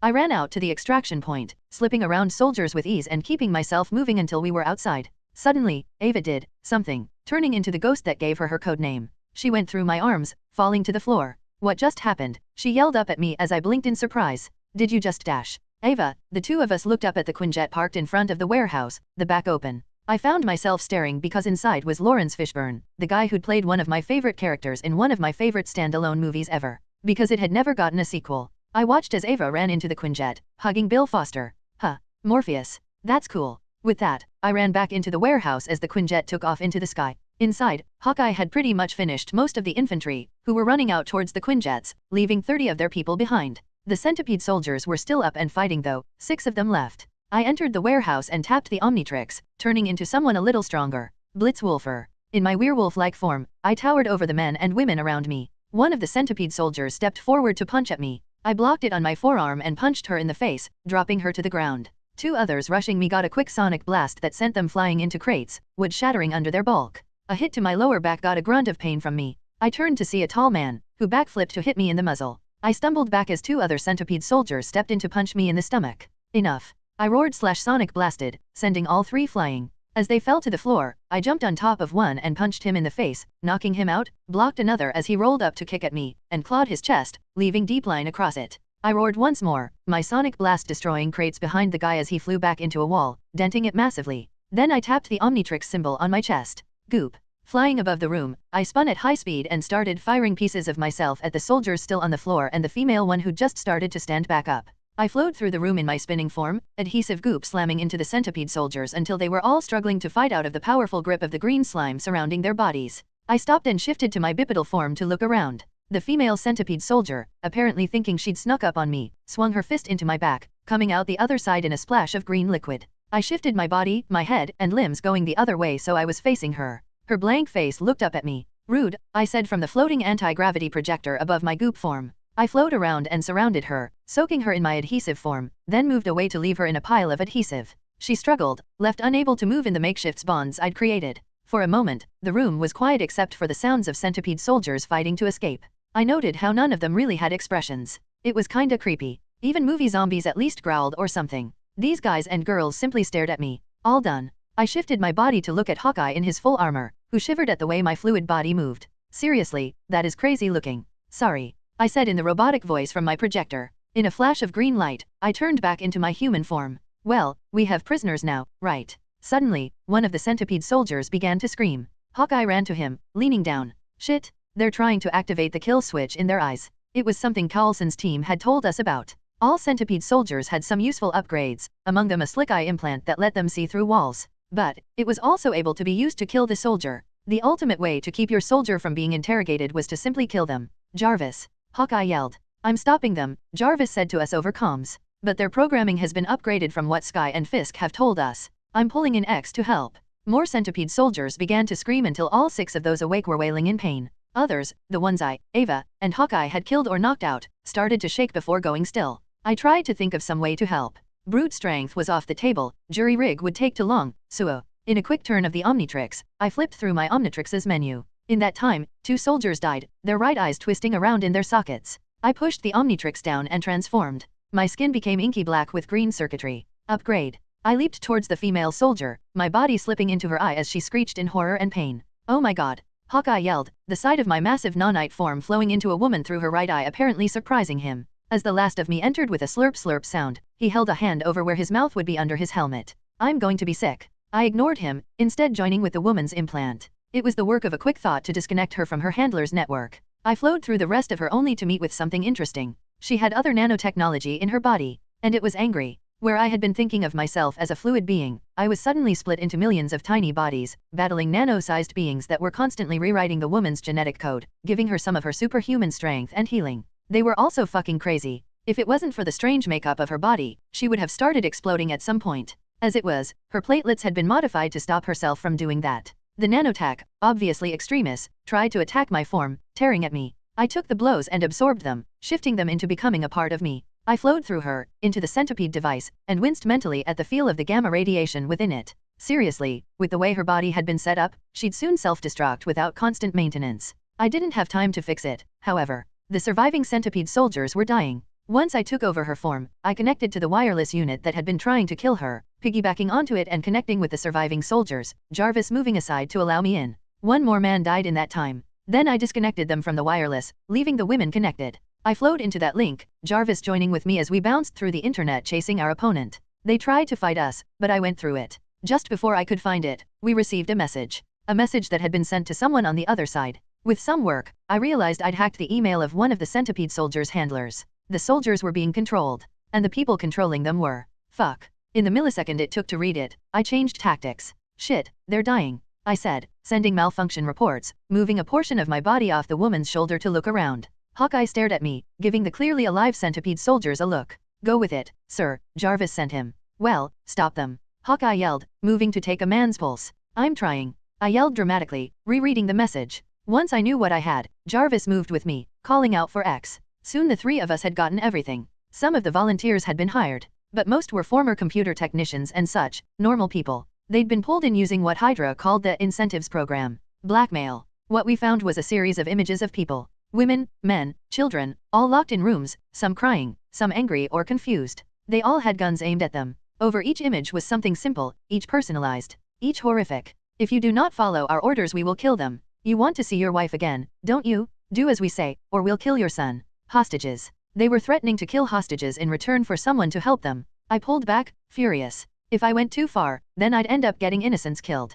I needed to work around Hydra. We needed to find the facilities they were being held in first. Hill had to hear about this. I sent false reports of the centipede soldiers with us dying to the kill switch in their eyes before pulling back into the woman. I concentrated on her for a bit. First, use the extremist nanotechnology to heal her. Then pull the cybernetics out of her, extremist repairing her organs and right eye back as I removed the machinery connected to them. The centipede device and backscatter eye implant were joined to me. I left her body through her eyes. In seconds, I was standing in front of her. She gave me a shuddering look. Then she passed out. As she slumped within Goop's green adhesive, I focused on the extremist nanotech, centipede implant and the backscatter eye implant that were part of me, spitting them onto the floor. That was gross, Hawkeye stated, likely a little green under his helmet. We have issues, I said, trying to show how I wasn't even sure what the hell I'd just done. We need to talk to the director. Chapter 56, Ava Star. Ava Star/Ghost. The woman known as Ghost was being hugged tightly to her adoptive father as they waited in a room together. She hadn't truly felt the need to hug or be hugged by him on most days, but this felt necessary. They'd been taken to a helicarrier, a massive flying ship, that was currently floating above the Avengers Tower. Apparently, it was called the Enterprise, something that her father had found funny. Ava sighed, looking at him. How long do we have to wait? She asked, indicating the white room they were waiting in, 2 chairs and a simple table being the only things inside. She winced as the constant pain that always filled her flared for a moment. She was still wearing her ghost suit, though she'd removed her helmet. But the ghost suit really didn't help as much anymore to prevent the pain. I don't know, Ava, Bill said, giving her a soft look. But Fury promised to try and help us. To help you? Was that before or after S.H.I.E.L.D. turned out to be Hydra? Ava asked, her voice becoming vicious. Bill winced, his arms tightening around his daughter. After, technically. They offered me my old job. I think, with their resources dash. Who's to say they won't just keep doing what they were before? Ava went intangible, moving away from her father to stand in the center of the room. Just turning me into a weapon, feeding me lines about they'll help me. Ava. Bill said, standing up as well. You know it's true. Ava shouted, spinning to glare at him. Why did you call them? Why didn't we just escape? What if they just keep using us? Before he could respond, the door to the room opened. A woman, tall and fit, wearing a blue jumpsuit with her black hair done up, strode inside. Behind her was a young man. He was slightly shorter than the woman was, with dark skin calling to an Arabian or possibly Indian heritage, long hair pulled back into a ponytail, and short scruffy beard, his large bare arms revealed by the Iron Man t-shirt he was wearing. The woman smiled at the pair. "I'm not planning on doing any such thing," she said simply. Ava and Bill shared a look. "Who are you?" Ava asked coldly. "I'm Maria Hill, director of Bridge," Maria said, crossing her arms behind her back and gesturing to the man behind her. "And this is Mahmoud Sheikh, Dial of the Reserve Avengers." "Reserve?" Bill asked, curiosity in his voice. "We're thinking about a name change," the young man said, smiling. He had a dimple in his right cheek when he smiled, something that made him look even younger. "I thought we were meeting Nick Fury," Ava said. "He's in the midst of picking up someone we are considering under threat," Maria said. "That said, I can help you with any concerns you have." "And if we just leave?" Ava asked. "Ava," Bill said softly. "No, I want to know." Ava felt her body twist through existence, unable to stay together through her agitation. "What if I don't want your help?" Maria looked over at Mahmoud. He looked out of his depth. After a moment, he shrugged. Maria turned around frowning before speaking. "We'd want to at least some way to contact you, and you would have to sign a contract promising not to use your powers to hurt others or for ill gain, with the understanding that such actions will result in Bridge coming after you." "Bridge?" Bill asked. "Bureau of Reconnaissance, Intelligence, Development, and General Enhancement," Mahmoud explained. "We really wanted to spell Bridge," he finished sheepishly. Ava ignored that. "You just let us go." "No," Maria said with a frown. "The fact is, your powers are unique. Others might try to find you the way Hydra did, try to kill or use you, but you would be allowed to refuse any help we might offer. All we'd do is keep an eye on you, to keep you safe and keep you from causing harm with your powers." Ava scowled, stepping forward. Mahmoud, to her surprise, stepped forward as well. For a moment, Ava met eyes with the brown-skinned man across from her, noting his nerdy shirt, ridiculous backpack, and bright green watch. He looked like a geek. A muscular geek, but a geek. But he was simply meeting her eyes, not flinching as she felt her body tear itself over and over, shifting her around into flickering images. "How about you see what we want to do to help you?" Maria offered. Ava looked over at her, which Maria seemed to take as acceptance. "We're pulling experts on quantum mechanics in, and have some of our people studying your machine," Maria said, looking at Dr. Foster. "We've actually made some headway into that. Using quantum batteries," Mahmoud said. "It's something we made for our equipment. We'll be able to plug you into the quantum realm. We're just dealing with something unexpected, but Tony Stark that is, says he's confident we can help you. And what do you want in return?" Dr. Foster asked, the older man crossing his arms. "I won't do anything that hurts Ava, especially if you keep forcing her to kill." Maria crossed her arms, sighing. "Well, I'd hoped to possibly invite her to join the Avengers dash. Not happening," Ava spat out, shifting briefly around the room. "I'm done. Then I suppose we'll simply do our best to cure you." Maria looked at Dr. Foster. "Will you be accepting our offer of employment, Doctor?" Bill seemed surprised. What would that entail?" "Working with our research and development team to help us with some of our projects," Maria said. "We are interested in your knowledge on Pym particles of course, especially since we've had no luck contacting Hank Pym." Maria raised an eyebrow when Dr. Foster's fist clenched. Ava scowled at the name of the man who had ruined her biological father's life. "Well, more that he refuses to talk to us. For now, your insight could be invaluable." The older man rubbed his chin, sighing slightly. "Ava." She looked around. The man, Mahmoud, was eyeing her calmly. Seriously, this guy was an Avenger? Maria was just as relaxed, while her adoptive father was simply waiting for her response. In truth, she had no idea what to think. Shield, Hydra, Bridge. What was the difference? She'd spent years, being led by false promises, killing people, giving up pieces of her soul for the mere chance to get rid of the pain that had plagued her since childhood. But some part of her wanted to reach out and take another chance. Just once more. "Only if Dr. Foster is there," Ava said, still glaring at Mahmoud as she spoke to Maria. Bill looked between Ava and Mahmoud before sighing. "Okay, then we're in." "Great," Mahmoud said with a smile. "Excellent," Ava replied more coldly. They kept eyeing each other, Mahmoud apparently confused. Ava wasn't sure what she disliked about him. Maybe it was the careless way he carried himself, as though he'd never faced real issues. Maybe it was the way he was clearly challenging her. But he rubbed her the wrong way. Mahmoud Sheikh/Dial. What the hell was her problem? I grumbled after meeting Ava Starr and Bill Foster. What should have been a cool moment, meeting Goliath as played by Morpheus, had been ruined by Ava's hostility. And the thing is, I wasn't sure what I'd done wrong. At one point, she'd stepped forward as though about to attack and I'd stepped forward to intercept. And it was as though she'd never been so insulted. It wasn't like she hated me I guess, more that I was the sort of person who she couldn't get along with. I just didn't get it. And I tend to be the sort of person who obsesses when people dislike me. I can't help it. It's a flaw that doesn't come up often, but if someone ends up disliking me, I tend to obsess about it for years after, resenting them. Imply I'm stupid, unfunny, annoying, whatever it is, I'll think about it for the rest of my life. It ain't attractive, and I try to do better. But right then, trying wasn't helping.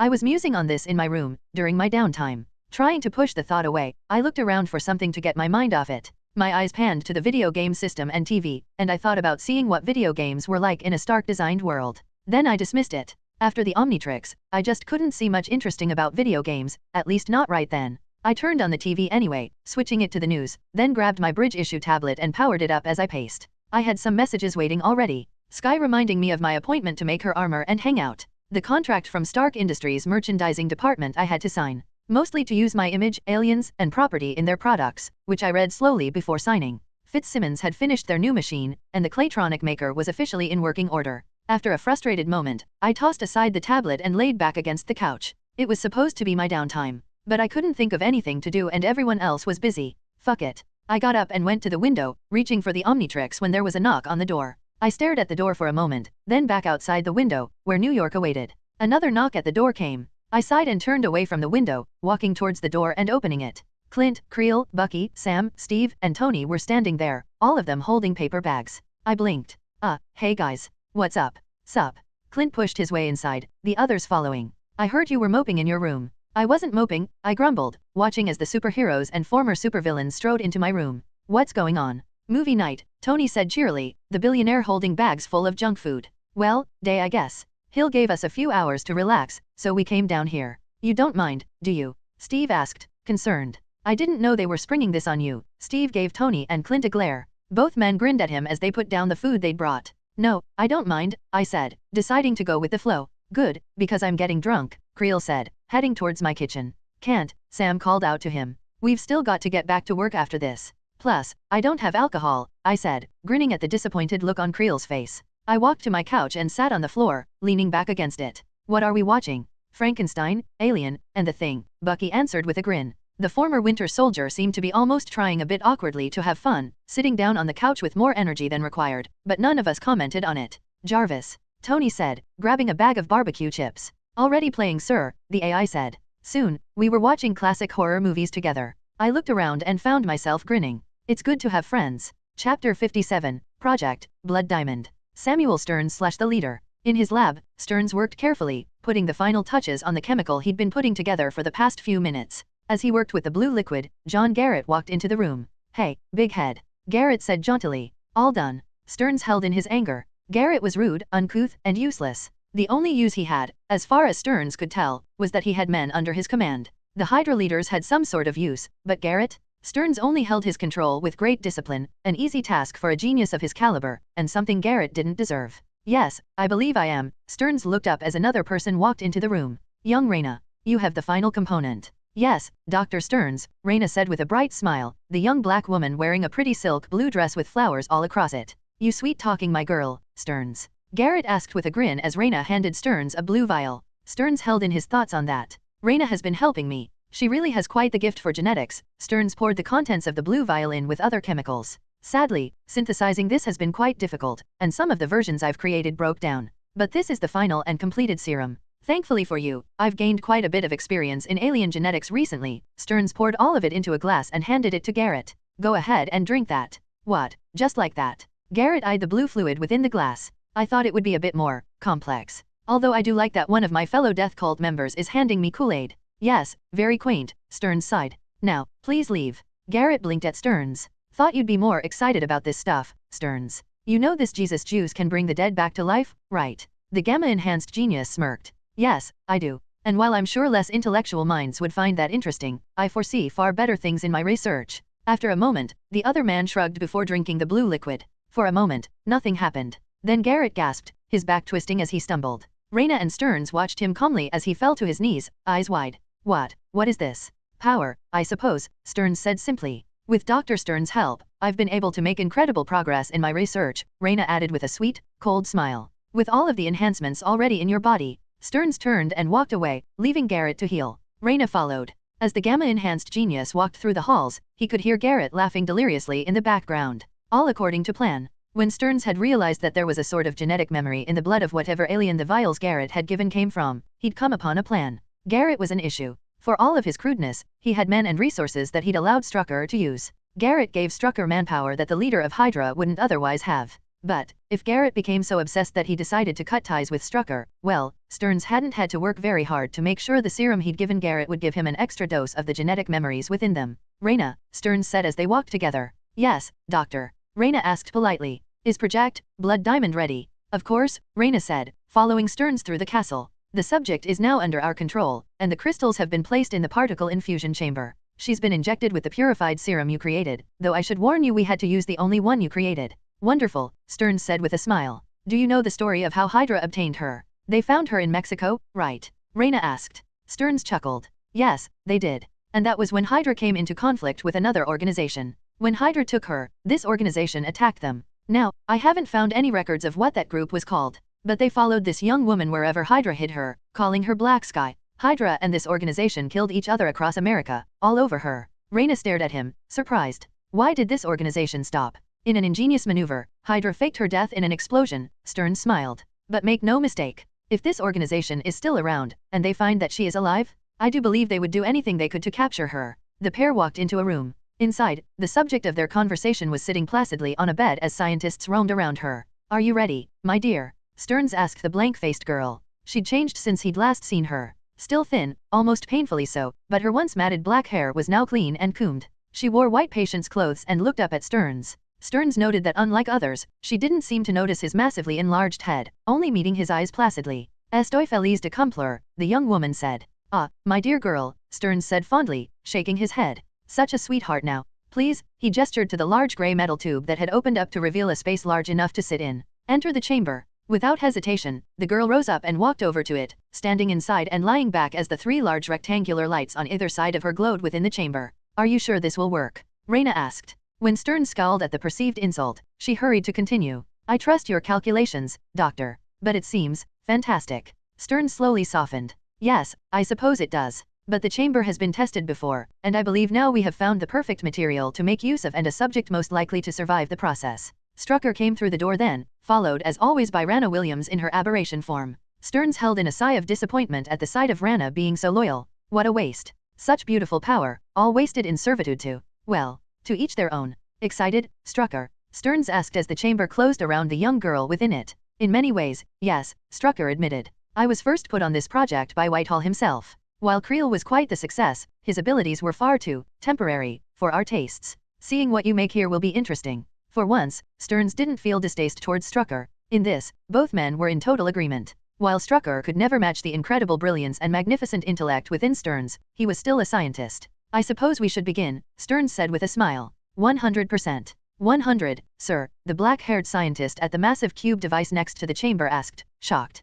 Did he stutter? Strucker said with a frown. And no sir, the scientist leaned down, his face distressed, and began to activate it. The grey cube held all the materials they'd chosen within, ready to be used for the process. Stearns looked into the window on the chamber, where the girl was staring out calmly. Now, according to all our research, a person who is already enhanced will more easily accept further enhancements. Raina, why do you believe that is? The young woman smiled. Because their genetics are more capable of withstanding and healing side effects. A crude answer. Stearns felt disappointed, but he easily hid it with fake pride. Indeed, my dear. Raina smiled, easily fooled. Stearns had her pegged. She wanted to be special, to become someone with power and beauty. Raina's sin was greed. It made her dangerous, but it also made her easy to draw into the influence of others. All Stearns needed was time with her. He put away that thought to focus on the particle infusion chamber. The panels behind the device began to glow. I am saddened we lost our original choice for this experiment, Strucker said. But losing Ruby Hale and gaining this young woman may have been to our advantage. Does she even have a name? Rana asked, standing next to Raina.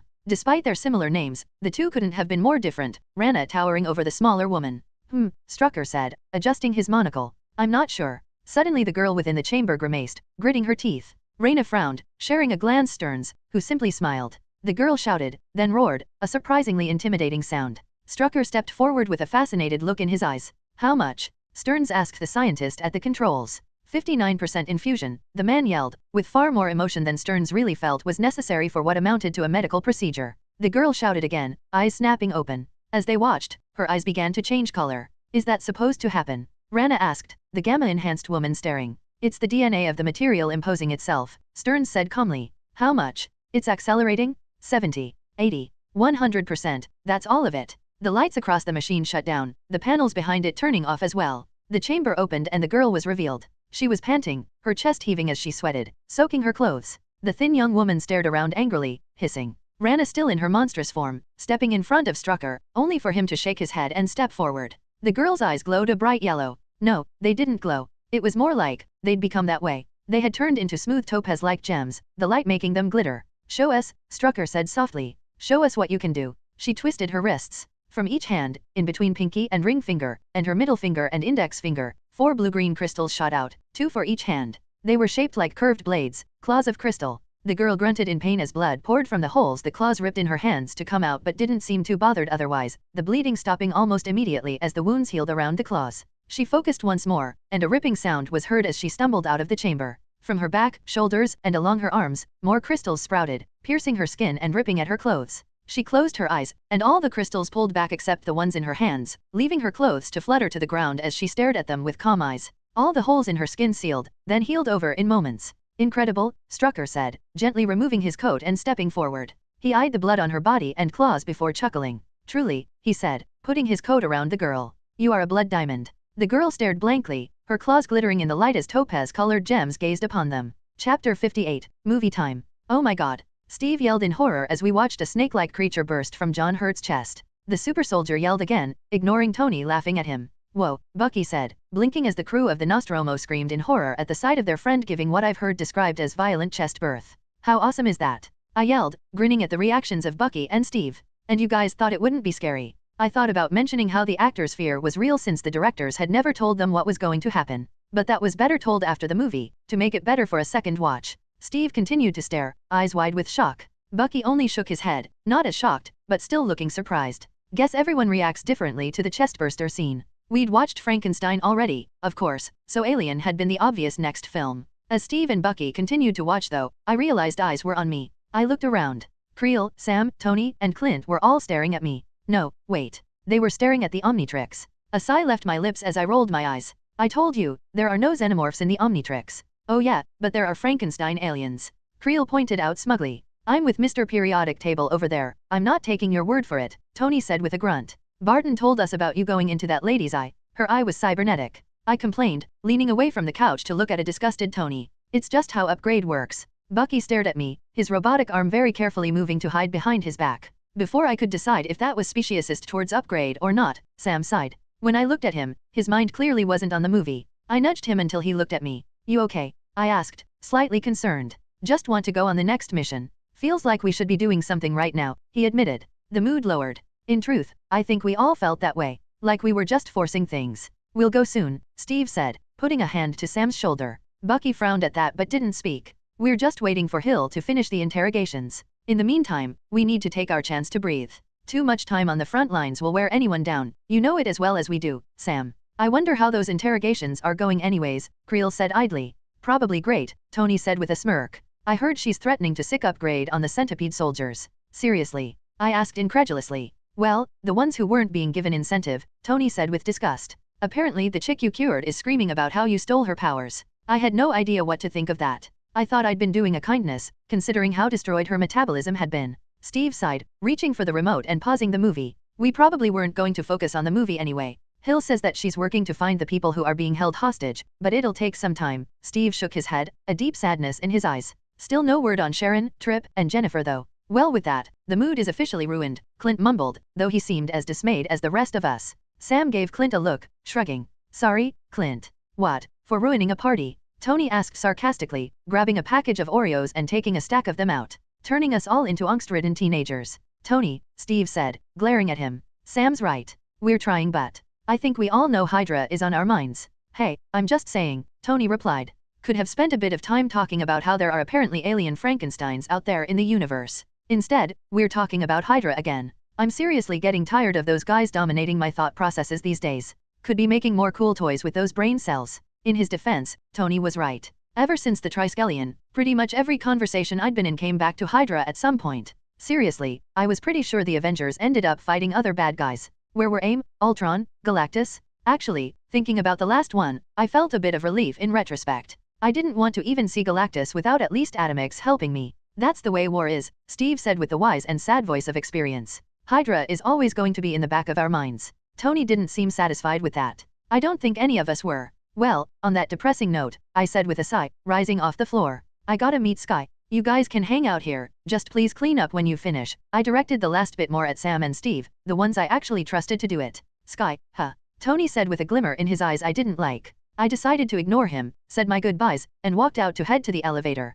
It didn't take long to get to the Claytronics lab from there. Chapter 59, Sky. Sky, huh? Tony said with a glimmer in his eyes I didn't like. I decided to ignore him, said my goodbyes, and walked out to head to the elevator. It didn't take long to get to the Claytronics lab from there. Inside I found Fitzsimmons and Bruce were there working already. As soon as I stepped in, Fitzsimmons were on me. We heard you met Dr. Foster, Simmons said excitedly. What was he like? Fitz added with equal amounts of enthusiasm. Did he talk about working with Dr. Pym? Did he say he'll help us make Pym particles? Can you imagine the implications? Simmons asked Fitz, looking positively giddy. God, yes, Fitz said with a sigh. Being able to make any material you need giant-sized dash. Creating full-sized machinery, then shrinking them to a nanomolecular level, Simmons continued. Nanosurgery, super-precise manufacturing, scientific study on a molecular level. Fitz replied. Seeing that I was no longer necessary for their conversation, I stepped around them to walk towards Bruce, who was working on his own project now. Any luck? I asked him as he worked at a computer. He shook his head, taking his glasses off to rub at his eyes. Not so far. I really thought this was worth a shot, but something keeps blocking me. I grunted in acknowledgement. Since finding out gamma-enhanced beings were being created and used, Bruce had started using a method he'd developed with Tony during the hunt for Loki to try and track gamma radiation activity that could match what Hydra was doing. But apparently, Hydra had planned ahead for that. Hey, Mahmoud. I turned to see Sky walk in, grinning at me. I smiled back. You ready? Yep, I said with a grin. We just need a blood sample. I turned to where Simmons and Fitz were still getting hyped for Pym particles. Simmons.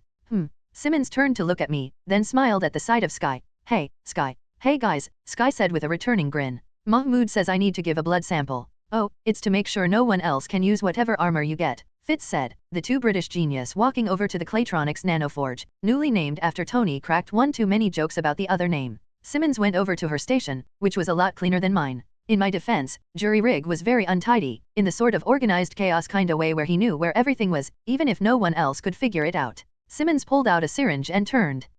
Actually, Bruce interrupted, walking towards her. I'm going to get a set for myself as well. We all stopped to stare at him. Bruce blinked, blushing slightly. You want armor? Sky asked, looking much like I felt. I mean, the Hulk and Iron Man armor is kind of dash. Overkill, I finished. And I'm saying that. But hell, I'm down to do it. Bruce chuckled. No, I just want to have something that will change with me. Something tough enough to take some hits. That way I can stop spending so much on extra pants. No extra bells and whistles. Fitz asked, sounding excited. We can give you the sword we gave Mahmoud and Isabel. A sword? Sky asked me. Isn't that a bit redundant? Right up until I cut Wendigo's arm off, I said in reply, crossing my arms. It was honestly one of my proudest moments. Granted, it had been scary as fuck at the time, but taking on a giant monster with a suit of power armor was still a cool moment for me. And Fitz has a point, Bruce. Having some weapons for Hulk in an emergency would be good, and it's worked before. Bruce, one of the few people who knew I had some knowledge of alternate universes, seemed thoughtful. Sky turned to me. So what about me?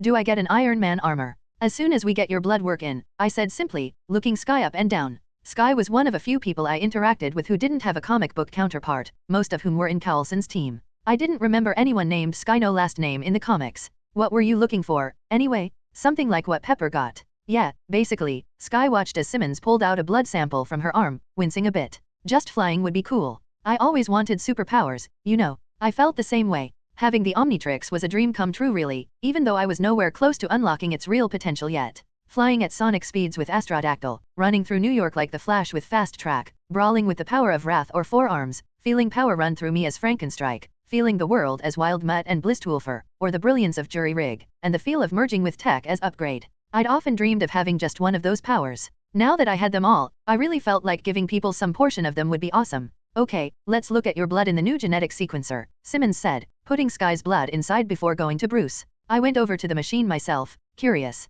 Sky walked over as well. The machine was basically a microwave with a computer screen on top. Mostly because Jury Rig had made it out of a microwave, a computer screen, and Fitz's smartphone. Still can't believe you stole my phone and broke it, Fitz said sourly, glaring at me. I winced. Sorry, Jury Rig just kinda got in the zone. Besides, we got the genetic sanguine sequencer out of it, even if the name Jury Rig insisted on was kinda dumb. Sanguine, really? Plus, Simmons apparently hated the name for its inaccuracy. Fitz glared at me harder in the memory of his phone. I focused very hard on the computer screen. What does this thing do anyway? Sky asked me. Well, all sorts of things, really. But it's going to be the only one of its kind for a while. Since Sky's DNA was taking a while to be read, I switched the screen over to some of the stored data. I made it to be able to read and interpret the genes and such of people. I'm not much of a scientist, sadly, so I can only really give layman's terms about what it does. Sorry in advance for how dumbed down this is going to sound to you, guys, I said to Bruce and Simmons. Oh, don't worry, Simmons said, giving me a smile as she took Bruce's blood. I don't expect you to know anything. When I gave her a look, she seemed to realize what she had said, and became very flustered. I didn't mean dash. I get it, I said, sighing a bit. Real tough being the dumb one in the room when not in alien form. Can't wait to unlock gray matter or brainstorm. Anyways, basically it reads DNA like I said. This is Tony's. I showed the swirling pillar of sequences to Sky, who at least feigned interest. And here's how it compares to Steve's. Sky blinked, noticing what I did. The sequencer flashed at the differences in Tony and Steve's DNA. The super soldier serum had made a whole lot of things more refined in Steve's DNA. I could barely understand the differences and what they meant, but they were what made him a super badass patriot. Then I showed mine, and Sky looked up at me. Why is your DNA changed too? I pointed at the Omnitrix. It's bonded to my DNA. Anyone trying to steal the Omnitrix without knowing how my baby works will get nothing but trouble. Sky's DNA was still being read. I took the sample of Bruce's blood from Simmons and put it in the machine. When I tapped at the screen, one of Jury Rig's programs activated. Oh, come on, I grunted in annoyance. Instead of DNA, footage from Godzilla vs Megalon popped up. I slapped the machine as Sky gave me an amused look, at which point a panel rose up and slapped me right back in the face. Of course, Jury Rig would make that a feature, I mentally grumbled as I nursed my nose and pride as Sky tried hard to suppress her laughter. To little success based off her growing laughter. Bruce said as Godzilla slid on his tail to slam his feet into Megalon while Jet Jaguar held the monster in place. That's not really plausible. Yeah well, that's the magic of Godzilla in the Showa era of movies. Less about reality, more about fun. I looked up at the group. Simmons, Fitz, can you guys dash? Yes, let me. Fitz stepped forward and started to type at the screen as giant monsters continued to fight. He somehow turned it off, then activated the program again, bringing up Bruce's DNA. Okay, Simmons. Yes, right there, the redhead pointed at the DNA. Is that the gamma gene, or some evidence of the Hulk? I have no idea, Bruce admitted. I'd need to find someone with the gene who isn't already enhanced. Well, Sky's DNA is next. And it's... I stopped, staring at her DNA. God damn it. Sky stared at me, surprised. What's wrong? I sighed. I'm just tired of surprises, Sky. I pointed at the screen, rubbing my eyes. Your DNA is human, but only about 99.8%. The rest is something new. The gamma gene. Simmons asked, sounding fascinated. Or maybe from when we injected her with the GH.325 formula. Fitz continued. Sky looked a little freaked out at this point. Guys, what does this mean? I kept rubbing my eyes, feeling a little overwhelmed. Kidnapped allies, graveyard refugees, gamma-enhanced beings, cyborgs, a quantum-powered assassin, and now a friend with clearly modified DNA. This was getting exhausting. There were so many balls up in the air for me now. And the worst part was, I knew it was selfish to think that way. Sky was giving me a hurt look, clearly pained at the idea that I was treating her like a problem. You should be good, I said with a smile. Just in case, Omnitrix. Can you detect any damage to Sky's genetics? Sky's DNA is undamaged, the Omnitrix said in my voice after a quick scan. Then what's wrong with me? Sky said, sounding shaky. Bruce stepped into her line of sight, getting her attention. Don't worry, the older man said. We'll figure it out. We've got enough geniuses in this building to find out what's happening. Okay, his smile was gentle. Believe me, I know what you're feeling, at least, on some level. Sky didn't seem calmer, and I only frowned. What was it? The gamma gene? Was she part alien, or even just a latent superhuman like the Inhumans, X-Men, or even some sort of magically enhanced person? Fuck it, I said simply, shutting down the machine. Mahmoud. Sky asked me, confused. I glared around. I promised armor. I'm making armor. I think we have bigger issues. Simmons said gently. We'll always have bigger issues, I said as firmly as I could. There'll always be another bad guy, another superhero, another assassin, another world-ending or controlling threat, more of us getting hurt, more of us finding some deep dark secrets we didn't even know about ourselves at times. I looked around. Who cares? I want to make power armor for my friend so we can go flying together. I'm going to focus on that now. Sky, you want to choose the color. Sky looked at me. When she spoke, it sounded a little forced. Well, I do like pink. And orange. But those wouldn't be good colors. Yeah, little forced. But I'd go with it. I went to the Claytronics Nanoforge and started moving the display around. Yeah, you'd end up looking like a Power Ranger with either of those. Not saying Power Rangers aren't awesome, but... Simmons, Fitz, and Bruce gave Sky and I a look as I forcibly ignored the issue of Sky's DNA. I'll run tests, Simmons said, giving Sky a worried look. I'll have to inform the director. Sky frowned. Yeah, okay. Simmons gave her an apologetic smile. Going to the machine, she hesitated. Dark blue was always a good color for you. Sky looked up at Simmons, giving her a smile and nodding. Yeah, I think that would be good. Mahmoud. Dark blue, I nodded, tapping at the controls and shifting the color screen. The design will be similar to the Iron Legion and Pepper's armor, with the defenses and such. Any extras? As Sky moved up to choose her armor, I tried to focus on her. It was oddly easy for me. Still, Sky's odd DNA was exactly why I would never mass-produce or improve on the genetic sequencer. A machine that could read DNA, find what was superior, what was different or strange. Yeah, knowing the Marvel Universe, that was something I didn't want getting into the wrong hands. People would either become Magneto or Trask. Using the thing to decide who was and wasn't human, when the difference was negligible. Screw that. Being human wasn't the difference. Being sentient, being capable of giving a damn for others regardless of race or origin, that was what mattered. Azimuth made the Omnitrix to be the best tool for ambassadors, to allow someone to walk in another species' shoes alongside its other functions. If I had to use it to represent and protect humans, super soldiers, gamma-enhanced, cyborgs, metahumans, and people like Sky, then I'd do it, alongside all the aliens. I pushed aside those melodramatic thoughts and focused once more on making power armor for Sky. Just be careful with it, I said to her as we worked. No fighting unless necessary. Got it, she confirmed. January 19, 2014. The day after finding out about Sky's DNA, we caught a break in the hunt. The facility is the last place we managed to track all the communications to, Hill said from across the hologram of the facility in question. In the main gathering room for our forces in the Enterprise were 3 groups. One was the Avengers, all of the original founders in the center, with Steve closest to Hill. The second was us Reserve Avengers, Sam standing behind Steve, me next to Rhodey. The third group was a mixture of new and old, joined by someone I was kinda giddy/terrified to see. Frank Castle, the Punisher himself, was in the center of Bridge's new elite unit, looking like he didn't know what to think, but still being professional as possible. He wasn't as massively muscled as I was used to, and he was only wearing the Bridge casual uniform of a blue sweater, but it was the Punisher, before his wife and kids were killed. Which I was damn well going to keep from happening. He was sitting on a metal folding chair with the other elites, all of them watching Maria give the briefing. Carlson and his people were there as well, Carlson looking pissed. As far as we can tell, this place was a decommissioned Air Force base, with no relation to Hydra until recently. They've been using it to land their ships and refuel them. Davita's girls managed to get a photo of it to us, and our people discovered their location. I'm sending 2 members of the Avengers and Reserve Avengers there. Only 2, ma'am, one of the Bridge soldiers next to Frank asked, a guy by the name of Gunter. 4, technically, Maria corrected. Dial, Hulk, Iron Man, and War Machine. The 4 of us stepped forward. Another group will be here. Maria waved at the hologram, which changed to show somewhere pretty familiar to me. After all, I'd been living there before showing up in New York. Portland. A woman by the name of Audrey Nathan, a cellist is at risk of attack. We believe one of the prisoners Hydra captured is going to attack or kidnap her. Tony stared at her, shocked, then looked at Carlson. Carlson nodded, his eyes hard. Tony. I mean, I'd never seen him be truly angry. But he looked it then. He looked. We'll be sending Dash. Maria, Tony interrupted. I'd like to go on that second mission, if it's all right. Tony was being polite. Not a hint of snark. 100% serious. Maria, after a moment of staring at him, panned her eyes to Carlson. He nodded, and Maria looked back at Tony. Okay, Nomad. Bucky stepped forward. You'll join the attack on the facility. He didn't seem to mind, only looking over to nod at the rest of us. As for Portland, I'm sending in heavy forces. Audrey Nathan will most likely be attacked by one Marcus Daniels aka Blackout, a man who has the ability to use what we call Dark Force to absorb energy and attack others. He is one of the many prisoners broken out of the fridge and most likely recruited by Hydra. As he is a confirmed enhanced with the possibility of other forces aiding him, I won't be taking any chances. I want Audrey safe, and I want him taken down hard. Maria's eyes panned across the room. Falcon, Black Widow, Punisher, Sam, Natasha, and Frank looked up. You'll defend the perimeter with your teams while Carlson, Captain America, and Iron Man meet Ms. Nathan and bring her in. Carlson paled at that. You have your assignments. Move out. Later, Bruce, Tony, Sky, and I met up with Carlson on the bus in his office, where he was preparing his team. You going to be okay? Sky asked Carlson.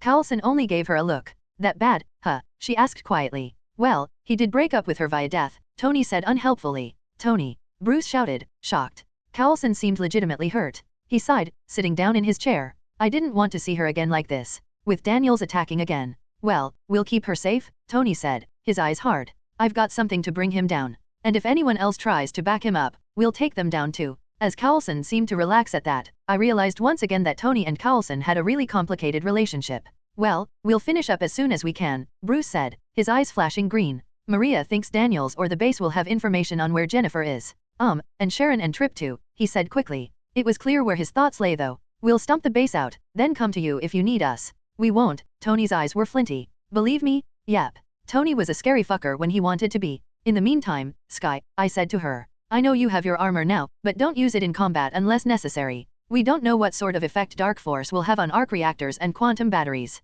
Sky snorted. Yeah, fine. No using my cool new armor to fight bad guys, she said, feigning disappointment. I frowned. Sky, seriously, I'm not just saying it to be careful. We can't make any assumptions. She looked at me, glaring. I'm not an idiot, Mahmoud. I'm not just going to run in and fight. I know that, Sky, I just dash. Just what? Think I'm going to rush in like a moron? She crossed her arms. Sky, I just don't want you to rush in and get hurt. Yeah, you keep saying that. You know, I handled myself pretty well before you showed up to nag me about something I already know not to do. What the hell did I do wrong? For some reason, I felt like the older guys in the room were amused. Sky, I know you're smart, I just dash. She turned and stormed out, leaving me with my mouth gaped. I don't, what the hell just happened? You made it seem like you didn't trust her to be smart or capable at her job, Carlson said simply. Why, I just meant I wanted her to be dash. I frowned, trying to figure out where I went wrong. I feel like I was being reasonable. You were, Tony said. But then you piled on. That's around the 6th time today you've told her to be careful. Damn it, really? I didn't even notice.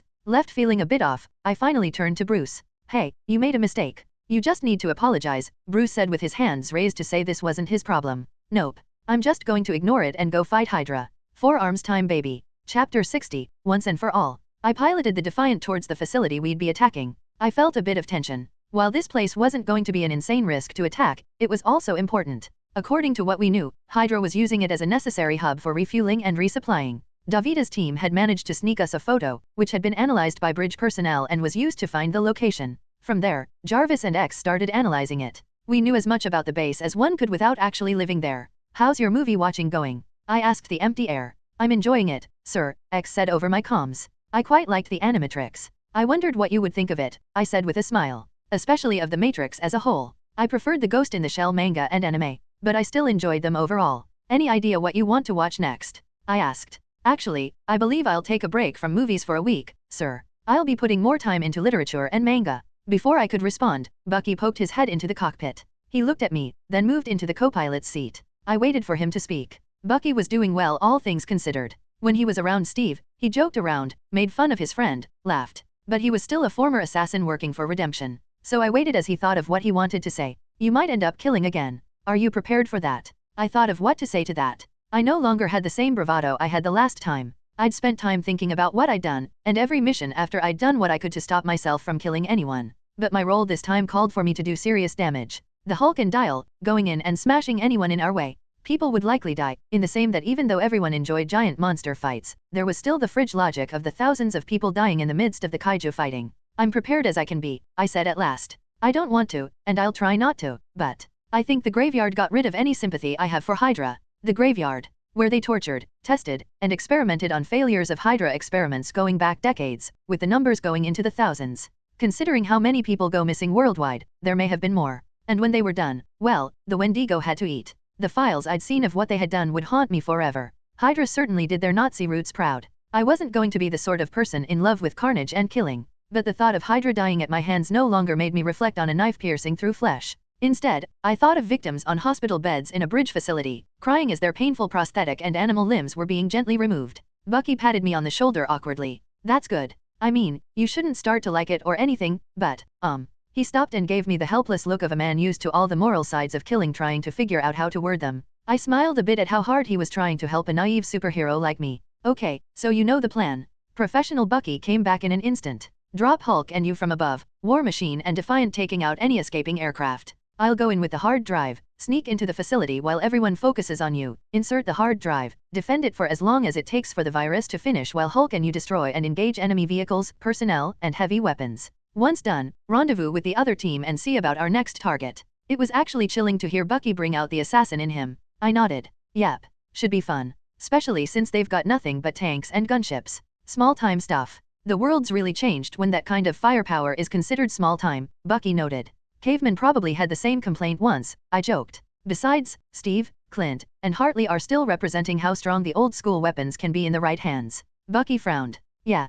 Plus there are still assassins who use katanas and such. Guess a good knife will never really go out of style. Katanas. I said thoughtfully. The hand, maybe? Before I could consider that, the console in front of me began to beep, showing the location ahead. We were flying over forests, heading to a valley where the Air Force had nestled their base into. I don't know why it had been shut down, as the files I'd read hadn't focused on history as much as assets and targets, but it was now Hydra owned. X, take over, I said, rising up and moving into the back. Of course, sir, X replied. In the back, Rhodey and Bruce looked up at us. Bruce was wearing what looked like a purple skin-tight suit with some boots and armor over the chest and back, newly made yesterday, and was working on the War Machine suit with Rhodey, who was wearing his Air Force uniform despite technically now being a bridge officer. How's she running? I asked the pair. Like a dream, Rhodey tapped the arms on the War Machine and watched as the right sprouted its sonic cannon while the left sprouted a sword. He tapped them again and they pulled back into the armor. At least until Tony finishes making the next one along with his armor. We're almost there, by the way, I said to Bruce. You both ready?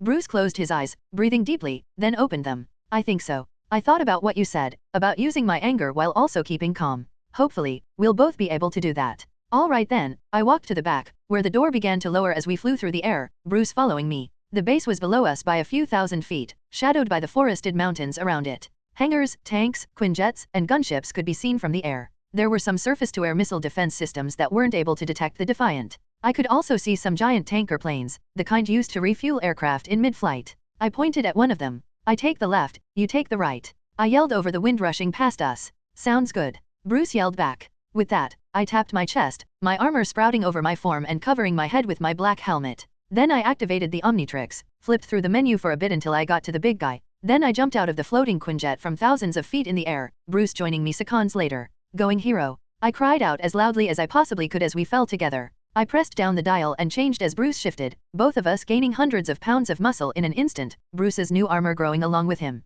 4 arms. I yelled out happily. Hulk gave me a thoughtful look as we fell before yelling as well. Hulk. I laughed at the idea of him copying me, and together we fell feet first into a pair of gasoline-filled tanker planes, smashing through gray steel with a crack of metal shattering under our speed and weight. The smell of fuel filled the air, pouring across the pavement, covering the both of us in the stuff. I bent metal out of the way to exit the tanker, blinking fuel out of my eyes in time to see a Hydra soldier in a black uniform staring at me. I'm here to speak to the manager, I said with a grin. She yelled out, raising her handgun and shooting me between the 4 eyes. Rude, I grunted in annoyance, stepping out of the tanker and gently tapping her in the head, sending her flying a good distance and rolling onto the ground. Hulk, you okay? The tanker plane next to mine split apart and a wet Hulk came tearing his way out. He landed next to me, looking up at me with a grimace. Tastes bad. Well yeah buddy, it's fuel. The sound of tank treads rolling on pavement brought our attention towards the tarmac, where several tons of metal rolled towards us. 3 tanks pointed their turrets at us, with several soldiers pointing their guns. Hulk and I shared a look. Then we looked over at the tanks, me flashing my fangs. They seem pretty brave. How about we give them a round of applause? Hulk grinned. Together, we pulled our arms back. Thunder dash I yelled. Clap. Hulk cried out. We slammed out palms together, and a hurricane burst out in front of us, sending the planes we'd smashed into flying to the sides. The powerful wind hit the soldiers and sent them flying as bullets scattered in the air from accidental trigger pulls, dozens of men flying. The tanks were less affected, only get pushed back a bit. So Hulk leaped on top of one, his eyes vaguely glowing green. Hulk smashed puny tank. Steel tore under green hands as he grabbed underneath the turret and pulled upwards, ripping the whole thing off the tank. Bullets bounced off Hulk's armor and skin as he jammed his fingers into the tank, tearing it in half before tossing them aside. I grabbed another tank and lifted it high, laughing at the feeling of power as I lifted over 60 tons with all the stress of lifting a small rock. In the distance, I saw a gunship try to rise into the air, only for a black dot to fly in and blow it apart with repulsor beam. With a roar, I threw the tank in my hands at another then leaped for a Quinjet nearby. The Quinjet had been about to lift off when I slammed into it, bringing it down to slam into the tarmac. The pilots inside stared up at my grinning face in horror. You guys aren't cleared for flight. I used my bottom 2 hands to dig handholds into the Quinjet and climb up the thing, getting to the wings. Raw. My upper arm swung into the wings on either side, steel and electronics buckling under my fists. I unleashed punches like rain, tearing the wings off and leaving the Quinjet to spin into the ground. Suddenly a shell slammed into the Quinjet's cockpit, sending me flying. I landed and rolled to my feet looking at the Quinjet I'd brought down. The cockpit had been blown out, leaving the pilots dead. A bloody hand was raised in the air, still dripping. I spun to look at the tank that had fired at me, which turned its turret to face me, then fired. Apparently, my reflexes were fast as hell. I caught the shell out of the air with my right upper arm, leaning back to withstand the force of the shot before stopping, standing to glare at the tank. You Hydra punks have no loyalty, huh? I squeezed down on the shell, ignoring as it exploded in my hand and sent a shockwave outwards. Fine. I already knew you were assholes anyway. I leaped over to the tank, dodging the next shot it fired, and landed on it with a 4-fisted punch that dented the front inwards as though a meteor had hit it. In the background, I could hear Hulk roaring as I tore into the tank in front of me. A Humvee flew by, followed by Hulk jumping to slam into a fighter jet and destroy. I roared in return. The two of us began the task of tearing the base apart. As we did, the Defiant flew in under cloak to drop a World War II vet where he could do the most damage. Matt Murdock / the man in blackmail. In a diner in Hell's Kitchen, Matt Murdock listened with a smile as his friend spoke. I can't believe you're still considering saying no, Foggy said, his voice incredulous. I mean, we will get to work with superheroes. They're going to pay us millions to do what we said what we'd do. Matt chuckled. Well, yeah, it is very tempting, Foggy. Tempting? I still have funny feelings in my pants thinking about the money they offered. Matt snorted in laughter, water spilling down his nose. Foggy grinned at the reaction of his friend before sobering, the sounds of his muscles shifting giving Matt an image of the reactions. Seriously, Matt, what's wrong? Matt thought about that for a moment. In truth, the idea was exciting, for many reasons. Money to do nothing but work in Hell's Kitchen like they wanted, enough that they could take pro bono cases even. Money he could use to fund his other job.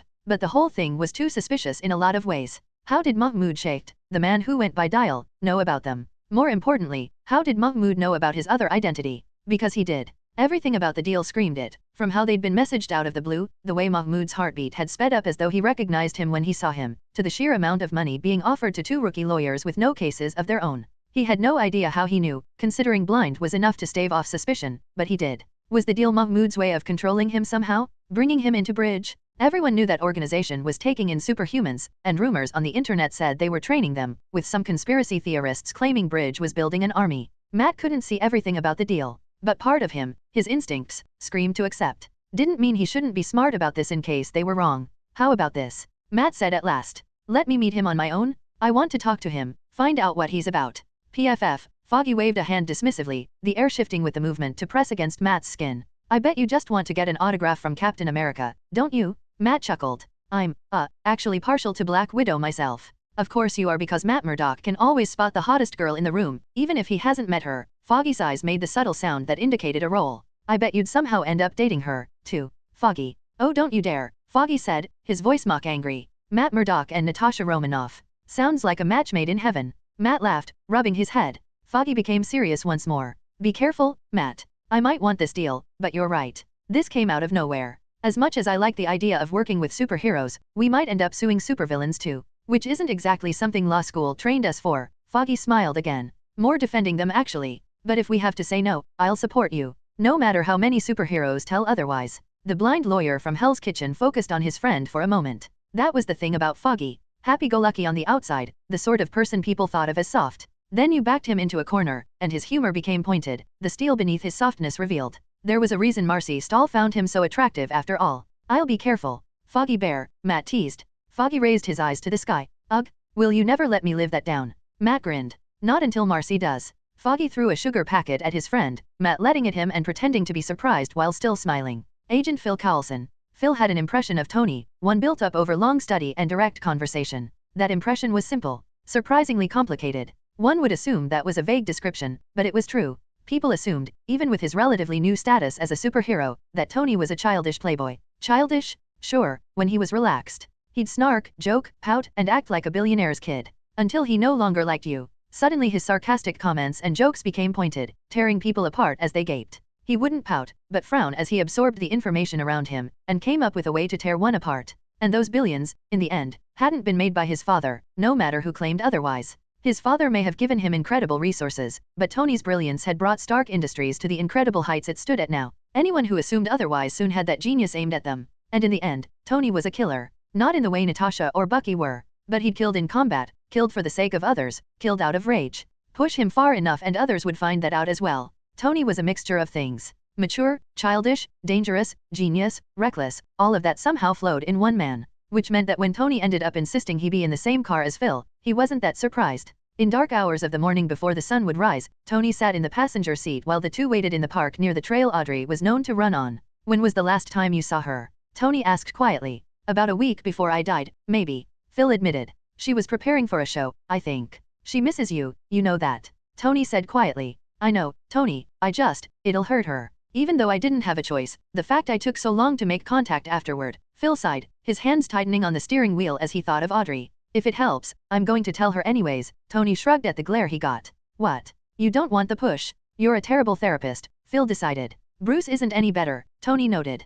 They sat in silence for a while longer, watching the trail. What was it like? Dying. I mean, I've come close a couple of times. Had my heart stop, but, nothing real. I don't really know. I don't remember anything about what happened after that. Fury told me I was the one who actually worked on the project, that I was the one who had it shut down. I still don't know if I can forgive him or May for that. The scary one? Tony asked. A small smile appeared and died on Phil's face. That's her. She apparently built my team to monitor me, to make sure I didn't go insane, all while she kept an eye on me. May lied to me. Even if it was for my own good, I don't know how to trust her. Kinda hypocritical of you. Tony looked over at him. Getting mad about a spy for lying, especially considering you not telling anyone you were alive. And you know that you would have done the same thing, Carlson. Phil opened his mouth, then closed it. Damn it. What? I hate when you're right about something. You act so smug. Tony laughed, Phil shaking his head in amusement. We'll protect her, okay? No matter what this guy does. Thanks, Tony. Frank Castle / the Punisher. Frank took a moment to marvel at how things had changed in his life.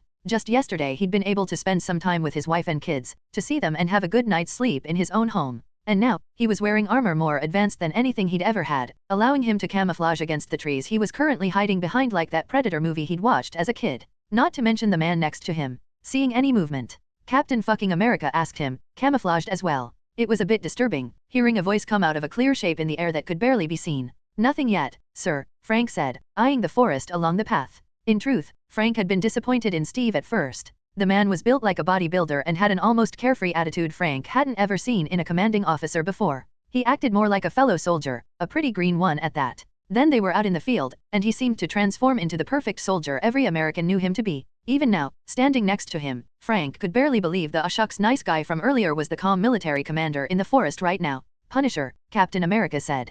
Give me your assessment. If you were Hydra, how would you aid Marcus Daniels? Frank thought about that for a moment. I don't know. I'm not used to all this superhero stuff, sir. Dark Force, Repulsors, Hulk, aliens. I just point and shoot. Take my word for it, soldier. It's the same as any other war. The old tactics still apply, they just get flexible. Think of Blackout as you would any heavy unit. Hydra's target is Audrey, so. The World War II vet trailed off. Frank looked around the forest, switching between his visual aids, going from thermal to X-ray. He thought carefully. Marcus will want to intercept Audrey, so he'll have Hydra surround her. He's unstable, so instead of knocking her out and taking her with him, he'll try to talk it out. We don't know who's leading Hydra's forces or how involved Marcus is with Hydra, but if they are working together, Frank pointed to the north, they'll surround the area with some supporting teams. This whole thing is too showy, so they're probably trying to keep this guy happy by following his lead. If it was me, I'd send in a small team to kidnap her in the middle of the night, no one the wiser. Her apartment is unguarded, has been for the past 2 days, with only a basic alarm. Move in with 3 guys, with more on overwatch, inject her with a sedative while she sleeps, move her out of the window, take her home. The fact they're being this sloppy tells me that someone powerful but sloppy is in charge. Some fuck that doesn't know what he's doing, just what he wants. I know the type, Captain America said, apparently undisturbed by Castle's cold assessment of the situation. As it is, they'll have most of their soldiers keep the rest behind Blackout to support him while also using him as protection, the only safe move while being this sloppy. Like a tank charging across the trenches with soldiers defending it. Same with the other one. Other one? Captain America asked. There will be one more, Frank said, instinct guiding him. If they can spare it. Another enhanced to help Blackout. If Hydra is really gathering them to fight us off, they won't just risk sending one of them on their own. Another enhanced, one they feel can back this one up enough to keep them from being captured. It's risky. Riskier than I'd want to do, but I think it's what Hydra will do. Just a hunch, sir. Might be true. What do you think, Clint? Captain America asked. A shadow above them shifted in the treetops. He could be right. Silence filled the air a moment longer. Frank breathed quietly, grip tightening on his BCW, then loosening again. The wind blew through the trees and Audrey Nathan began her run.